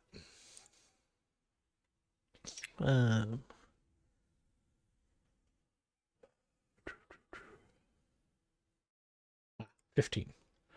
When Brian talks about commodity cost of production in context of BTC, USD, and silver, he mentions the BTC needs network validation and hence will always have some demand. Right. Versus silver, which in the 1990s simply didn't have any demand. Would you explain the dynamics further? I don't understand how baseline demand in BTC leads to its price unlikely to ever dip below cost of production. So cost of production as a floor on an asset speaks largely to arbitrage. If price dips below the cost of production for an asset, then arbitrage opportunities present themselves. So there are whole groups of investors who are just looking for arbitrage opportunities. So the first thing they assess is there still demand for this thing? If there is demand for that thing, where's the cost of production? If the price of on any exchange drops below the cost of production, they start buying that up. Okay. And then they will sell it at just over that. So they're getting the little tiny amount, but they're getting a lot of it, which in turn drives the price back to that level or up away from that level. Now, while this is occurring, you've got different producers in the arena. Some of them have a higher cost of production than others. And as this is happening, and as this is being sold near that cost of production, undercutting these miners, or whatever they are, producers, they are getting squished out of the market, right? They're getting squeezed out. And so the longer that persists, the more you will see the only remaining people standing are going to be the companies that have a very low cost of production. That's pretty normal for cost of production. That's kind of how that works. As for the particulars about network validation, what I think Brian's trying to say here is that demand loses elasticity around the cost of production since transactions still need to be validated. And that occurs through mining, right? So there's still a base level of demand that becomes inelastic. It stops going down as you approach that cost of production. Hopefully that makes sense. Hold on, there's some background here.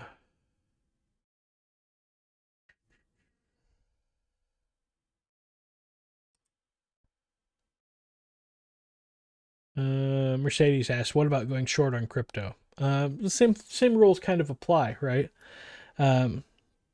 it's not an earnings engine, so there's not really as many forces driving it to become more valuable, but there are in another sense there's even more effort, because the folks that are evangelical of that particular cryptocurrency, they want to see more adoption of it, right?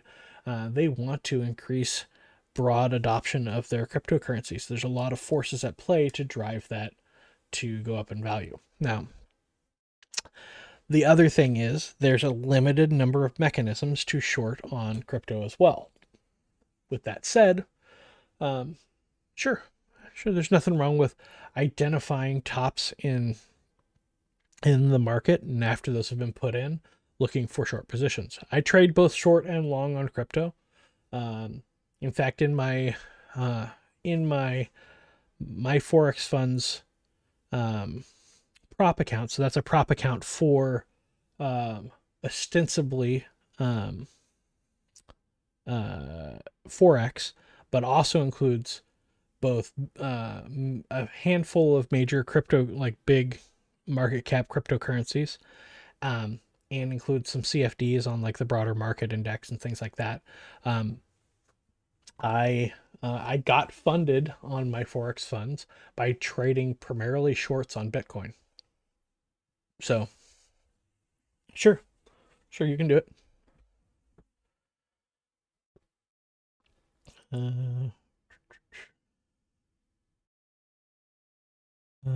Okay.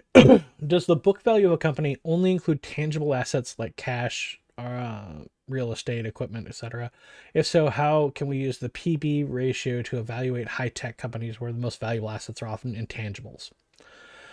So IP, intellectual property, can be included in the book of value of a company. Intangibles can be included. Investopedia actually has a pretty good article on it here, which I linked. That's a starting point for you. You can dig into some more on how that evaluation is done. It's a pretty short article. So,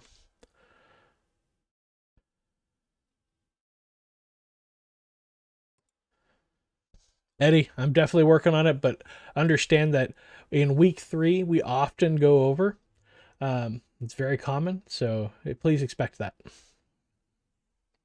Remember, this is recorded. You can come back here if you want to go watch the Broiler Chicken Show, but the Broiler Chicken Show is also recorded, so you can balance it.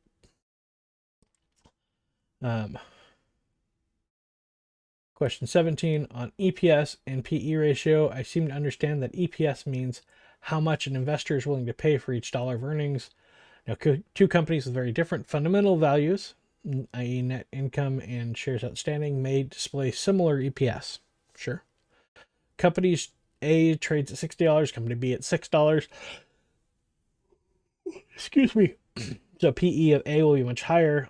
Why would I want to buy A's stocks if the earnings per share are ultimately similar? Not sure these two indicators would inform me on what stock is more healthy foundation. I love that you're deep diving on this.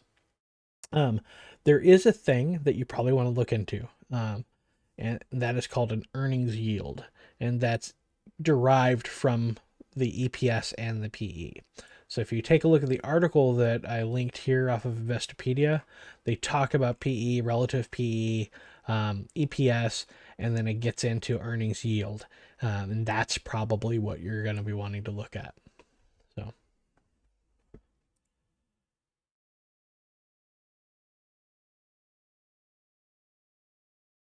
All right. Options versus warrants to directors. If I get the point, options are contracts available for trade in the open market, while warrants are only issued by the company, not available in the open market, and thus entails the issue of new shares. Are there any reasons the director may prefer one or the other? So this gets pretty nuanced, and we don't really need to get too much into it for level 1. There are markets for warrants. You can buy and sell warrants as well on the public market. So there's a lot of areas in which over time warrants and options have become pretty similar. And for our purpose in level 1, we can just treat them as the same thing. We can treat warrants and options interchangeably. They're just methods by which insiders can get long. So, I suppose, or short. Technically, there are put warrants, but I've not seen them in practice. I just know they exist theoretically.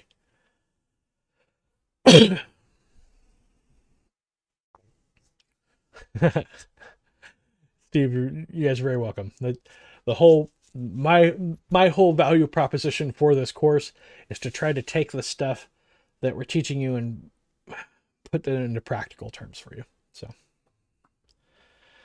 all right, 19. In week 2, Brian said they used to laugh that because discretionary trader, just because they're discretionary traders doesn't mean we can act at our discretion. From what I understood, the definition online is that a discretionary trader is not what Brian is teaching in the course, so I'm confused. Should we become discretionary traders or not? Is Brian's the same definition as those online? Or the right question is, what does Brian mean by discretionary trader? First, I'd like to start off by saying I think you're getting too caught up in the detail of this. When you're trading for, with that said, when you're trading for a firm, you often have severe limitations on the methodologies that you use for trading, right? You're limited by asset, you're limited by strategy, you're limited in a lot of ways. When we talk about discretionary trading, what we're saying is that you are a trader where you can decide your own methodology. As such, you're all discretionary traders here, as far as what we're learning in that context. What Brian's saying when he says discretionary traders can't trade at their own discretion is that while we develop our own methodology, we have to follow that methodology consistently in order to be successful as traders. Okay? That's what we mean. Can you please show us live how to screen for VCIM? Just one example from A to Z. I don't think we want to take the time for me to walk through that here.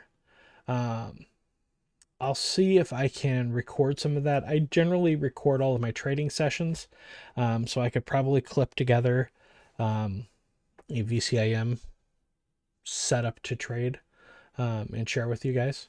Let me see what I can put together for you.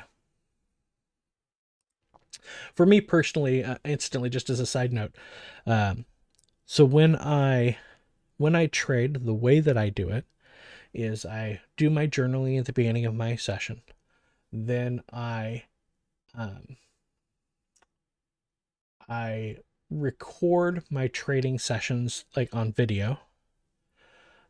That way I can capture all of the nuance of what I'm looking at and how I went about it. And I'll actually annotate it to myself on the mic. I suppose kind of similarly to how like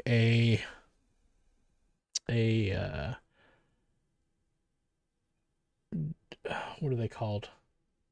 Like when somebody's performing an autopsy and because their hands are dirty and, full of yuck, they'll just record audibly what they're doing. I do the same thing when I'm trading. And then I go back and I take pretty extensive notes and review that video. It's just a way of doing it, right? It allows me to be fluid in my trading while still capturing all the detail that I need so that I can go back and review it. It does make review take a little long though, I'll be honest. But because of that, I can probably clip together the process of identifying and entering a trade on a VCIM stock. So, are there other phases than VCIM, CanSlim, GARP, WDP? Well, these aren't really phases. These are just screeners we use to identify assets that are in a position where we expect them to go up in value. Where can I find an overview of all the phases like that a company go through? So there are a bazillion screeners out there. If you search Google for fundamental screener, you're going to find a ton. These are not the only ones. These might not even be the ones that you end up using ultimately. You may find other fundamental screeners resonate better with you, right? We're just giving you a handful of tools that you can use. But these are not by any means how did I say it? These are not the only tools in the hardware store, right?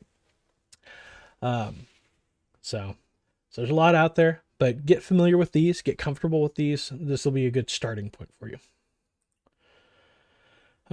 Question 22. Shouldn't venture capital companies be private and not listed on an exchange and tradable by the public? why the VCM can be tradable. Does Brian have some unique definition for VC? Is it me, or do I not understand the meaning of VC? I wonder a little bit if this is the same person that was asking about the other terminology. Don't get caught up in paralysis by analysis. It is important to understand the underlying context, but in this case, if you read the PDF, it says we use the VCM model for companies that are relatively new ventures. That's all we mean by it. The ones we're interested in are publicly traded, thus we can trade them. But the idea is that they're still operating primarily off of the revenue from their investors, from their venture capital, and haven't really produced much in the way of earnings yet. Do you think this chart is valid? I have no idea what this means. This doesn't really explain a model to me.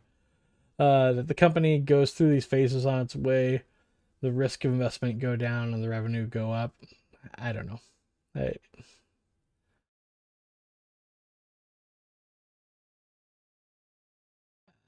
Sometimes the revenue stays way down here, or even starts a little higher and then drops off because of market activity and how it is. And maybe they got involved, but somebody else took a greater portion of the market share, and it goes down here, and then all of a sudden, like down here, after it's private equity, something happens in the market and revenue turns back up. I don't know. I don't know that this diagram's very helpful for me as far as what I'd be looking at. Question 24. Do you ever consider debt to equity? If yes, what's an acceptable figure? Yeah, I absolutely consider debt to equity. I prefer debt to equity ratios of 1 or less, right? I prefer them to have less debt than they have equity. I think when they have more debt than equity, that can be okay, because sometimes that debt is what's used to expand and grow. But I want to make sure that that debt is then in line with, I want to know what the story is. I want to understand why they have that debt, and I want to know that their projected income, their projected revenue stream, is greater than their projected costs for that debt. Now, as long as they have they have less debt than equity, I generally am pretty okay with that. But it really depends on what the story is, right?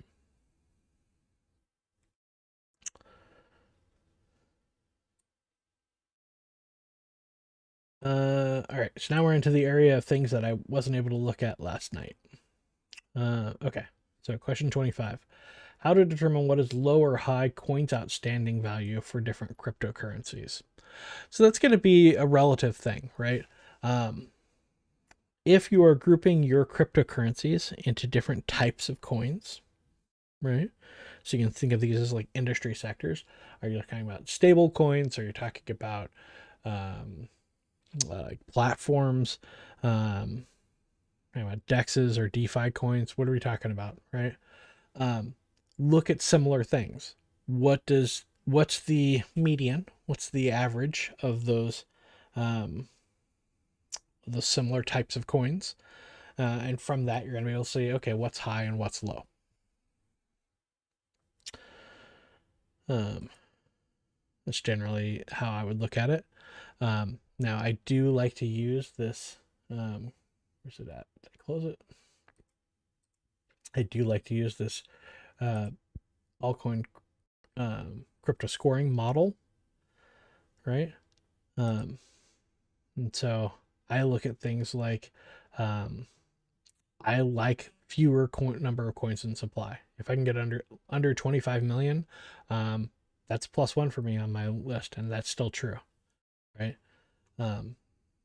Because the smaller that base is, the fewer coins there are, the more volatility there is in the coin, and the larger growth I can see when it grows, right? It's similar to how I prefer fewer shares outstanding in a company, because when something happens, when the price moves, it tends to move further, and I can get to that sell half on a double faster if there are fewer shares outstanding.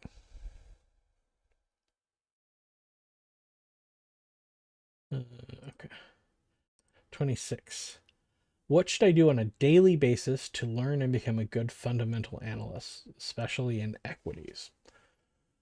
To become a good equities fundamental analyst, well, the main thing I would do is you really need to become very, very comfortable and familiar with analyzing the profit and loss statement from a company. If you can analyze that profit and loss statement quickly and in detail, that's going to get you a long way towards that. Okay, so that's what I would do every day. I would look at more, practice every day. Look at more income statement sheets from companies. Okay. All right. Question 27. Sorry, it's late. No worries. Even though Ford and Tesla are both in the auto industry, I feel Ford is a value stock and Tesla growth. Yeah, I think so. Is that a right assumption? Are there many similar examples? There can be. So yeah,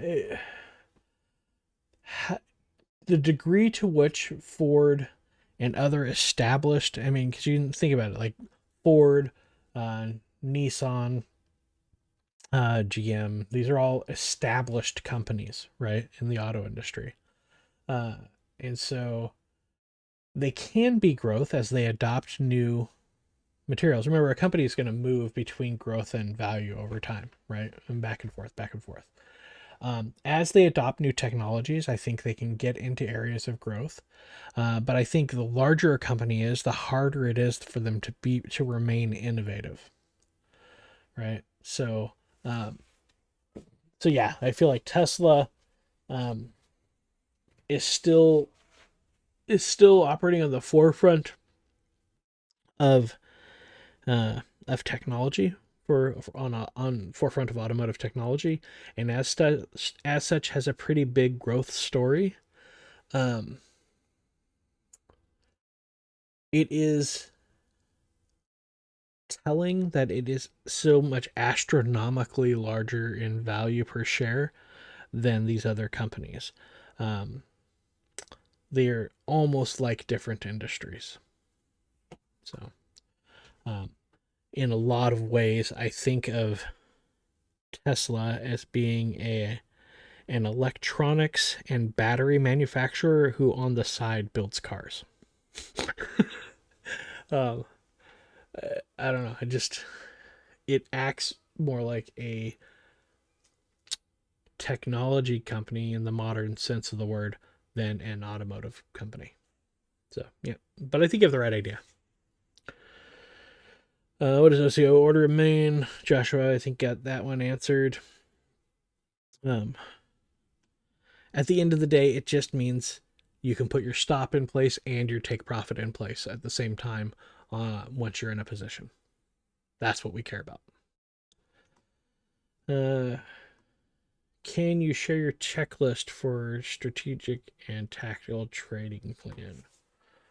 Let me look at it really quick. I have I have my plan for my prop firm that's pretty simple. I could probably share that. So I've got a separate plan for my prop firm trading than I do for like my swing trading. My swing trading is part of my rather complex financial plan, but my if I can find it, my prop firm trading plan is fairly isolated and specific. So here, let me share this. So this is done.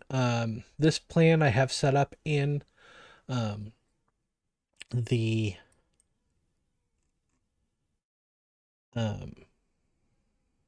in my Apple Notes, and it's got a checklist on it, so I can just literally check things off. Let me see how it comes across when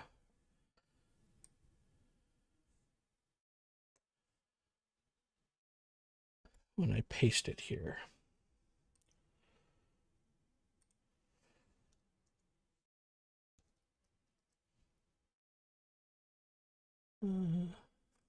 This come.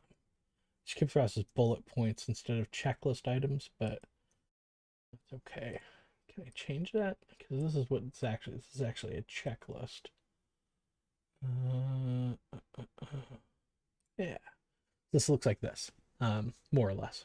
Actually, both of these do, because these are both actions I take when I trade, right? So I go through, I make sure, okay, do I have 6 hours of sleep? Yes. Have I done my daily affirmations? Yes.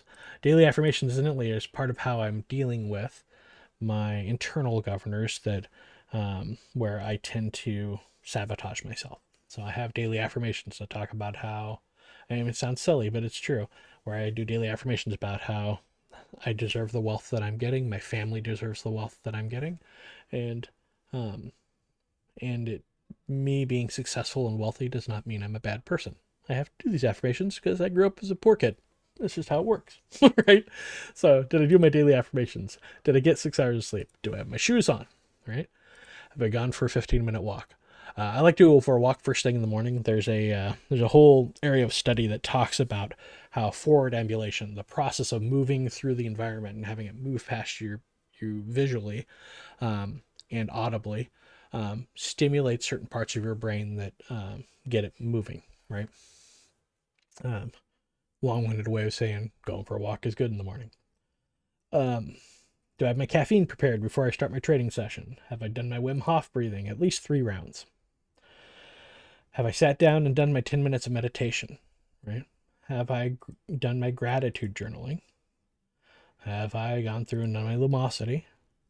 Have I reviewed my trading plan? Have I reviewed my individual setups? That's all pre-flight. That's all before I even start trading. Okay. So I literally treat that as a checklist, and I go through that checklist before I begin my trading.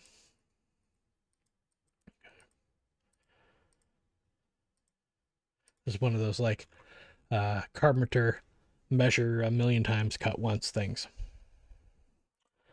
And then on market open, I don't trade in the first hour of trading, but I do mark up the charts. So I mark the first opening 15 minutes of trade.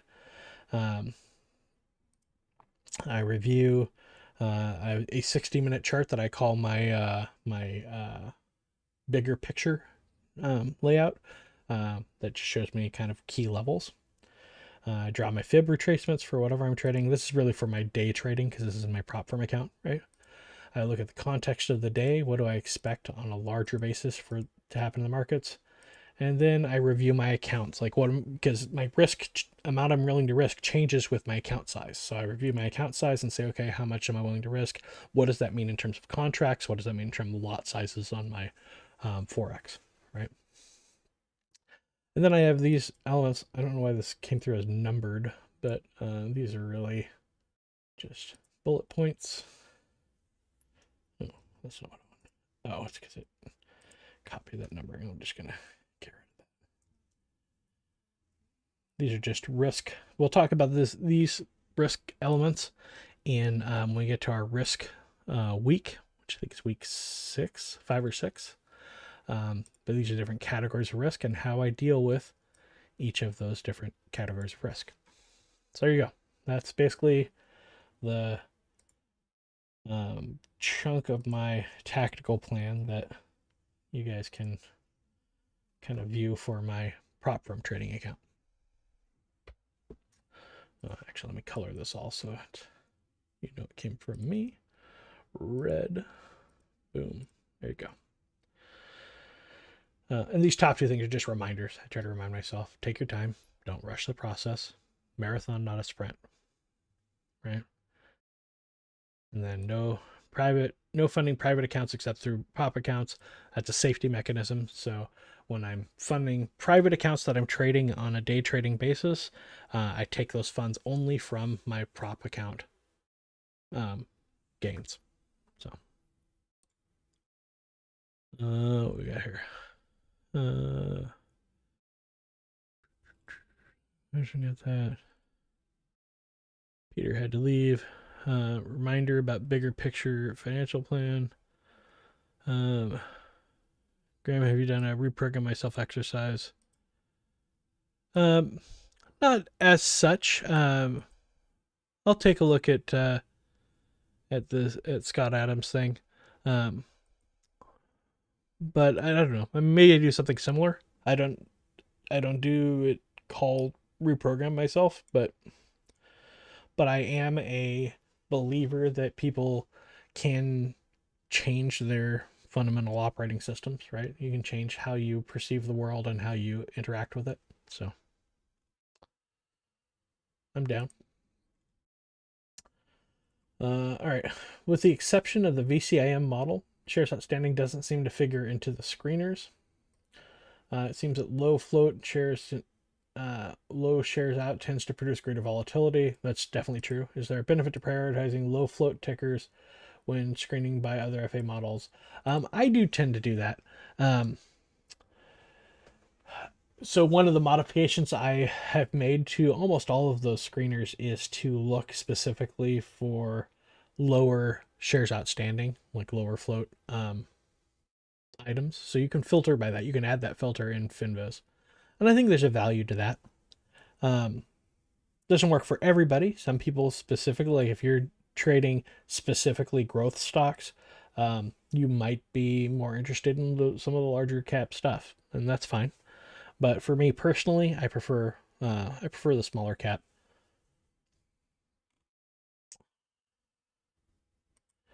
Explain why you swap screeners from BB for new ventures and established companies. Well, I talked a little bit about that in my in the chat last night and earlier when I was talking about it. It's not that I swapped it necessarily. It's that we have, of the 4 screeners that we're teaching you, we have 2 that are kind of bookends, right? WDB is clearly a value side screener, and VCIM is clearly a growth side screener. The other 2, when we're talking about GARP and CanSlim, they're kind of in the middle, right? Whether they're leaning more towards one side or the other kind of depends on your perspective and where you feel that fits in.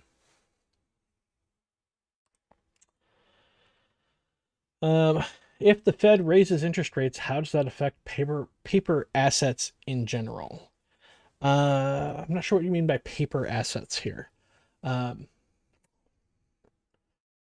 If the Fed raises interest rates, that's going to affect businesses across the board because businesses largely operate off of loaned capital. They operate off of debt. And that debt becomes a lot more expensive if the Fed raises interest rates.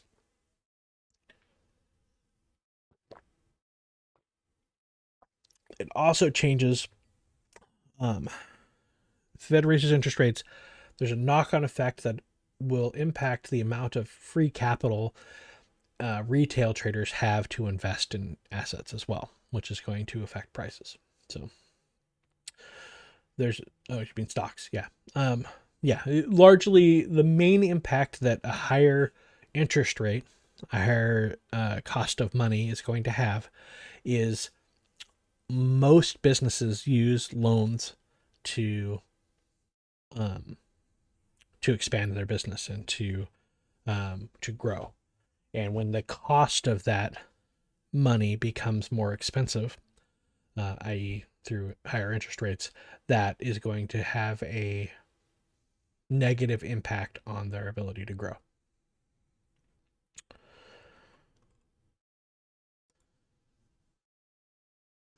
As you're showing us the screeners that will return results with a touch of button, it's the same for setups as well. To an extent. You can filter by a lot of the criteria that we're going to teach you in the technical world. However,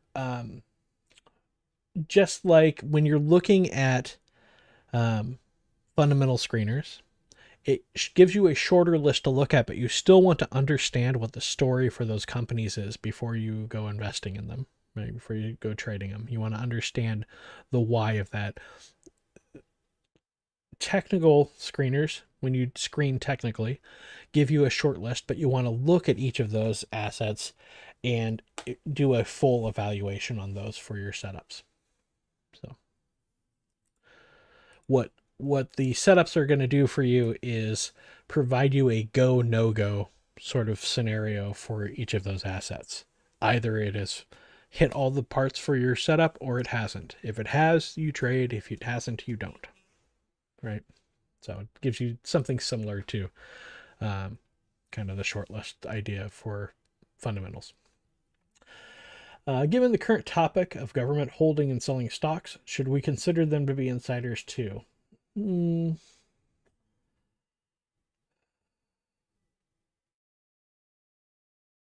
don't know. That's a good question. I don't feel like the government does due diligence in the way that an investment firm does for an individual asset. So I don't know that they give us the value of looking at other insiders, but we can probably infer certain relationships when the government owns. We know what the government is buying in particular. I don't know. That's not a black and white yes or no. That's an interesting perspective. I hadn't really considered it. But that is interesting.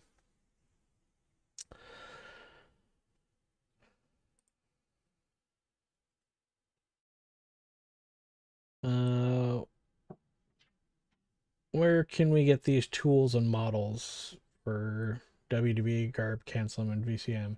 I mean, what values are you setting in FinViz? Well, you can see them in FinViz when you go to those links. It will tell you. If we go up to the top here, and we go to WDB, it will say, I'm looking for PE under 10, I'm looking for price to cash below 3, and I'm looking for a price to book below 1. Okay. It will tell you what you're looking for. And if you look in the header, it says PB low, FA, PC low, PE under 10. So it's going to tell you exactly what it's looking for.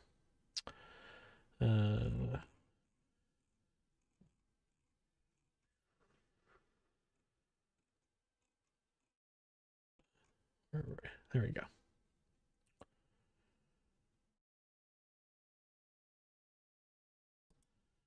I also saw Brian talking about, I like this because of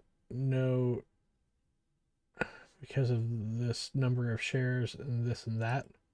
So you can modify any of these models. You can limit the model to only look for things with a number of shares outstanding less than a certain amount. I was showing all that earlier. I think I already covered this, Eddie, but let me know if you have more detailed questions that I didn't cover. Can I elaborate more on this question? Hold on, I can't read this because I am a little bit blind. Oh, this. Can you elaborate more on this question? I do believe time is more important when we refer to growth versus value investing, concerning value low in crisis, but lower returns during long runs. Well, all right. So all fundamental analysis is going to be delayed.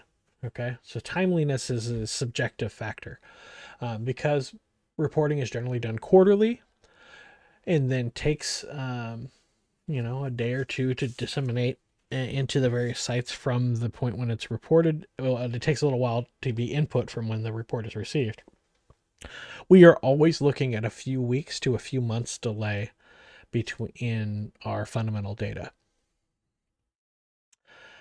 Also, the timeliness, while that's important, is not at the core of what we were asking about and not the core of what the video is talking about.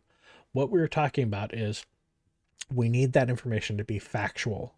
We can have you could have information up to the minute. If it is incorrect information or inaccurate information, it's not going to help you at all. Right?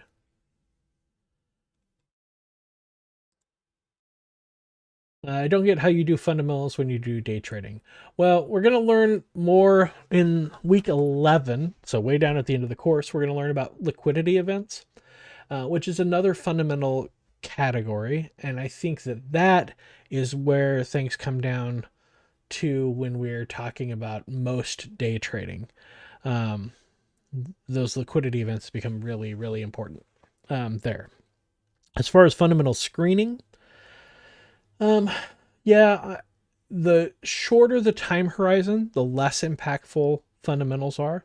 The longer the time horizon, the more impactful fundamentals are. So if you're position trading or swing trading, those fundamental screens become really important.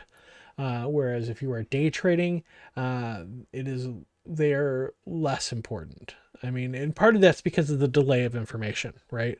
If I'm trading on a day trading basis, I'm looking at fundamental factors that are things that happened that day, or that are transpiring like the night before or the day of, right?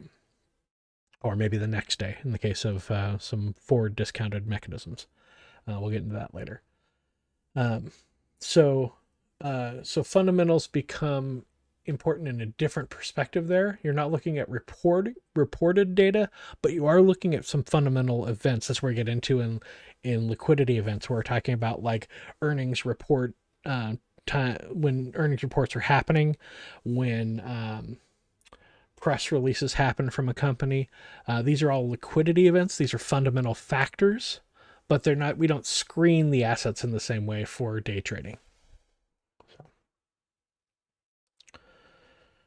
Can you relate swing position and day trading to your strategic plan? Are you asking if a person can, or if I relate those? I definitely relate those to my day trading or to my strategic plan. So when I talk about my strategic plan, I've got I have like an overarching financial plan where I have a strategic vision, and these other plans are part of how I'm getting there. And then I have that broken out into different areas. So I've got like my retirement plan talks about my 401k and talks about my IRA accounts, right? My individual retirement accounts. I've got little different models for each of those. Then I've got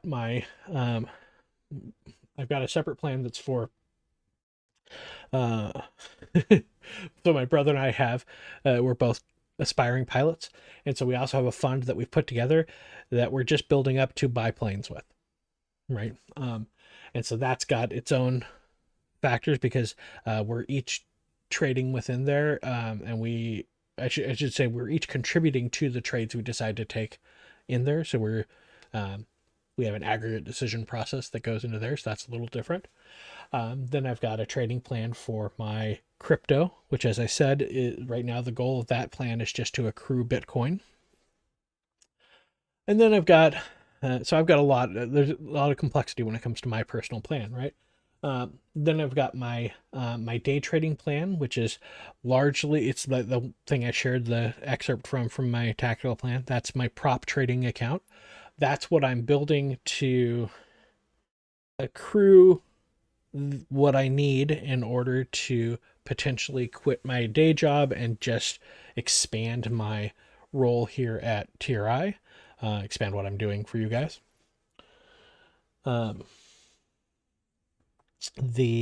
Each of these plans kind of correlates and ties together into kind of my master financial plan, right?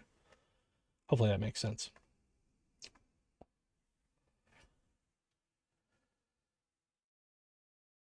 All right. Do you have a site or service where one can identify a company's outstanding unexercised warrants? That does exist. I don't have a link to that right handy. I'll see if I can dig that up. Let me highlight this. I'm going to see if I can dig that up and share that with you guys. Oh, jeez. Might be more of a topic for when you get to level 3, because in level 3 that's where we really get into like options and warrants. Warrants are pretty risky, options are pretty risky, and they each have components that are more complex than just buying and selling stock. So let me dig this up. Let me have a little chat with Brian, see how he feels about this. My inclination is to say wait until level 3. However, there are sites that exist that can identify a company's outstanding or unexercised warrants, and that might have value to you guys now. So I'll talk about it and we'll see. Can you give us a short definition for these terms? Probably. Let's see. Shares for debt. So that's when a company has loaned money to another startup company, and they are willing to take shares in that startup company in lieu or instead of taking cash repayment of the loan. That's a really powerful sign, right? Options to insiders. Well, it's options to directors is what we're talking about there. So a company can compensate a director with cash, like that's a salary, right? But they also compensate them very often, especially at the executive level, with options. In other words, part of their compensation package is they receive X number of options per quarter that vest at a certain time, that they can they can exercise those options to buy shares. In some cases, just as part of their plan, they will exercise those options and immediately sell them for whatever the price of the stock is. In other cases, they'll exercise them and just hold those shares. So the issuance of options to directors is a thing, particularly if it's done outside of the normal payment plan. So it can sometimes be a reward for behavior or incentive for some thing that they've done. So sizable financing's taken down by insiders. I don't know what you're talking about there. If you're talking about participation in financing, what we're talking about is sometimes a company is looking to accrue some money so that they can expand in an area, and the public in general can participate in that financing usually, but what we like to see is when an insider participates in that financing, right? And that's reportable typically if it's an executive level insider, and so that's important. Warrants attached means if you buy shares, and this typically occurs as part of a financing. So if a company's doing a financing, they will often like sell X number of shares, and what they will do is they'll sweeten the pot by adding warrants. So that means you buy 10 shares. Well, it's usually more than that, but let's say you buy 100 shares, and with that you receive 10 warrants to buy 10 additional shares at that price down the line, and those aren't immediately available, but those become available at a given period and at a given point in time, right? It used to be that those warrants were not tradable. There are now sites where people will trade their warrants. So more and more warrants and options are becoming not the same, but interchangeable in a lot of ways. And then insiders buying in size. So when we're looking at things like FinViz, right? Down here, we can see insider trading. Sometimes you're going to see things that are just regular purchases. Like when we see things like this, where we see Spencer Schwartz got like 3 sells. These are a couple weeks apart, right? March 3rd, March 9th, March 15th. So these are just a few days apart, actually. We see things like that. What we're seeing is the sale of a pretty significant amount of money, right? This is $1.5 million, something like that, a little over. But we don't see a lot of other weekly entries for this person. So this is their CFO. So their CFO selling a bunch of shares one-off. It might be that he's buying a house or something like that, but it might also, if that is accompanied by news and other factors, that might also be oh wow, well maybe we need to get out of Dodge. Maybe this thing's going down, right? Similarly, if you see big purchases, the same thing can be said, right?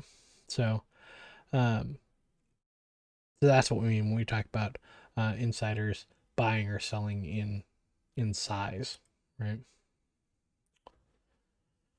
And there's other sites as well. That's just where you see that on Finviz. Right. 41.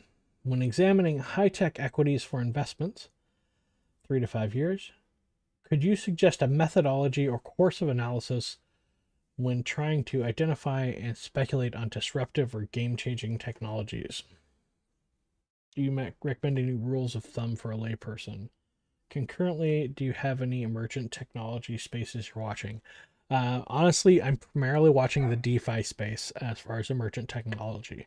I feel like there's a lot happening there, and there's a lot of room for growth there. And that's one of those areas where, while we are entering a greed cycle, right, and getting into that, so I wouldn't normally be looking heavily at commodities. As I mentioned earlier, cryptocurrency crosses a lot of these asset boundaries, right? And when we get into a DeFi space, we really are talking about an emerging technology, right? So that's something I'm looking really heavily into. Now, with that said, a lot of these DeFi spaces, by their nature, are not centralized companies. They're not things where I'm able to buy and share individual stocks on those by and large. However, I do expect we will see with the emergence of this, if we don't already see them, I haven't come across them yet, but they may exist already. I do expect to see funds and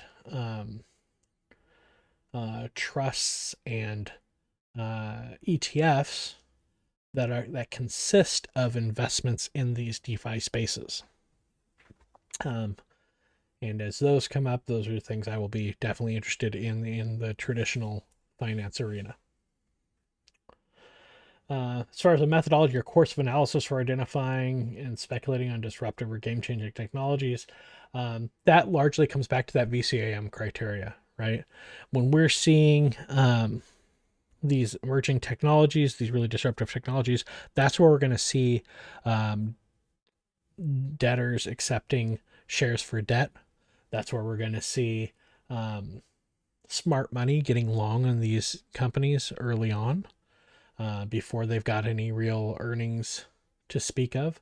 That's what we're talking about when we talk about these VCIM criteria. So, have you found any contrarian FA indicators, factors that tend to be assigned overimportance by the general public, or factors that belie upward or downward potential? I haven't really put that together. And that's not me saying that doesn't exist. I think that's a really interesting viewpoint. It's just not something I haven't really considered that. What is going on with the formatting on this thing? I gotta fix it. No, that's a really interesting viewpoint. Contrarian FA indicators. I'm sure we could put something together like that. But I don't have anything off the top of my head about that. All right. Off-topic questions. I get rid of this stuff. Makes me crazy when I'm trying to navigate through. Okay. Hi, Graham. I hear the term portfolio used a lot, and as someone new to trading, it comes across as a little broad and confusing. Can you please define the term portfolio? Is it the total percentage of an assets a person is willing to allocate and risk in the market, the total a person actually has invested in the market, or all the assets that make up a person's net worth? What does the term portfolio encompass for you, us as TRI students, and as part of the broader trading community and finance world? So, in general, a portfolio represents a list of positions in various assets that you might have. So in common parlance in trading, when we're talking about a person's portfolio, we are talking about stocks they own. And in trading, we're talking about stocks they own. We're talking about they might have options contract positions. They might have warrants They might have short positions on, and these all balance together to become their portfolio. Okay. For an investor, a portfolio is going to consist of is going to be looked at in terms of diversification most of the time. We'll talk about that when we get to risk management. So they're going to be talking about how much do they own in commodities, how much do they own in fixed income, how much do they own in local equities and international equities, right? These all become relevant when it comes to diversification. They're going to talk about what industries there are, sectors they're in, right? We also look at, so portfolio has a pretty broad range of terms, but it largely means what positions do you hold, right? There's a way of balancing risk that we'll talk about, where you do what's called a beta weighted portfolio. And that means that you look at all of your assets in how they correlate or inversely correlate with the broader market, and you want to be neutral. So if you have a position that you're long in other words, you own stock that correlates with the S&P 500, you also want to own something that inversely correlates with the S&P 500 in the equivalent amount, so that no matter what the S&P 500 does, your overall portfolio value stays about the same. It gets a little complicated, but yeah, that's basically what we're talking about.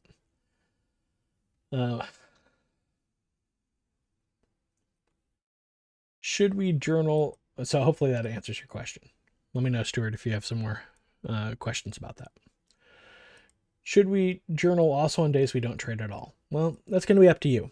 You might find value in tracking your mental and emotional state apart from the days you trade. Perhaps those will inform your mental and emotional state leading into trading or coming out of trading. But that's going to be up to you. If you think that there's value in that, then by all means. I am personally of the opinion that if you have a question in your mind of should I journal or should I not journal, my default answer is you should journal. I think it has a lot of value. When it comes to trading, in your trade journal specifically, I think you should journal at the beginning and end of a trading session, but other than that, it's going to be up to you. And frankly, that's up to you too, but that's my advice. I think that you should journal at the beginning and end of every trade session. Should we journal now when we're still studying level 1, even before we start trading? I think there's a lot of value in journaling while you're paper trading, and you should be paper trading during level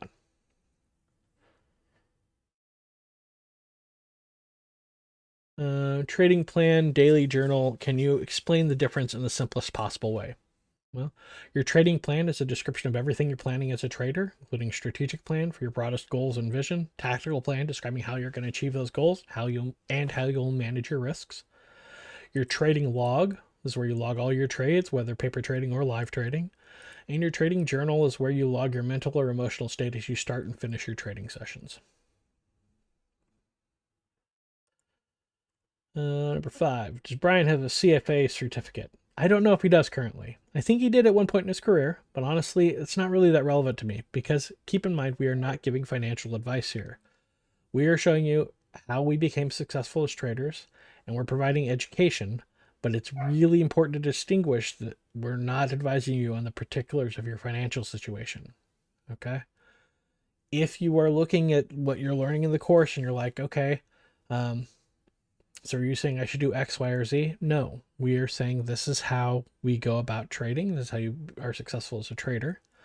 In terms of trading your individual assets, you need to speak with somebody who is a certified financial analyst who can look at what you've got, and a certified financial advisor who can look at what you've got, look at your goals, look at all of the details surrounding that, and then provide you advice on that. Okay? It's not just a lip service thing. There's a difference in function there. Somebody who gives you just advice on what you should do with your individual finances without any respective understanding of what your goals are, what you're trying to accomplish, what your limitations and criteria are, is not doing you any service. Okay. All right. In TradingView, can you show us how to set the beginning and end range for a chart? Ooh, boy, we got a lot coming, don't we?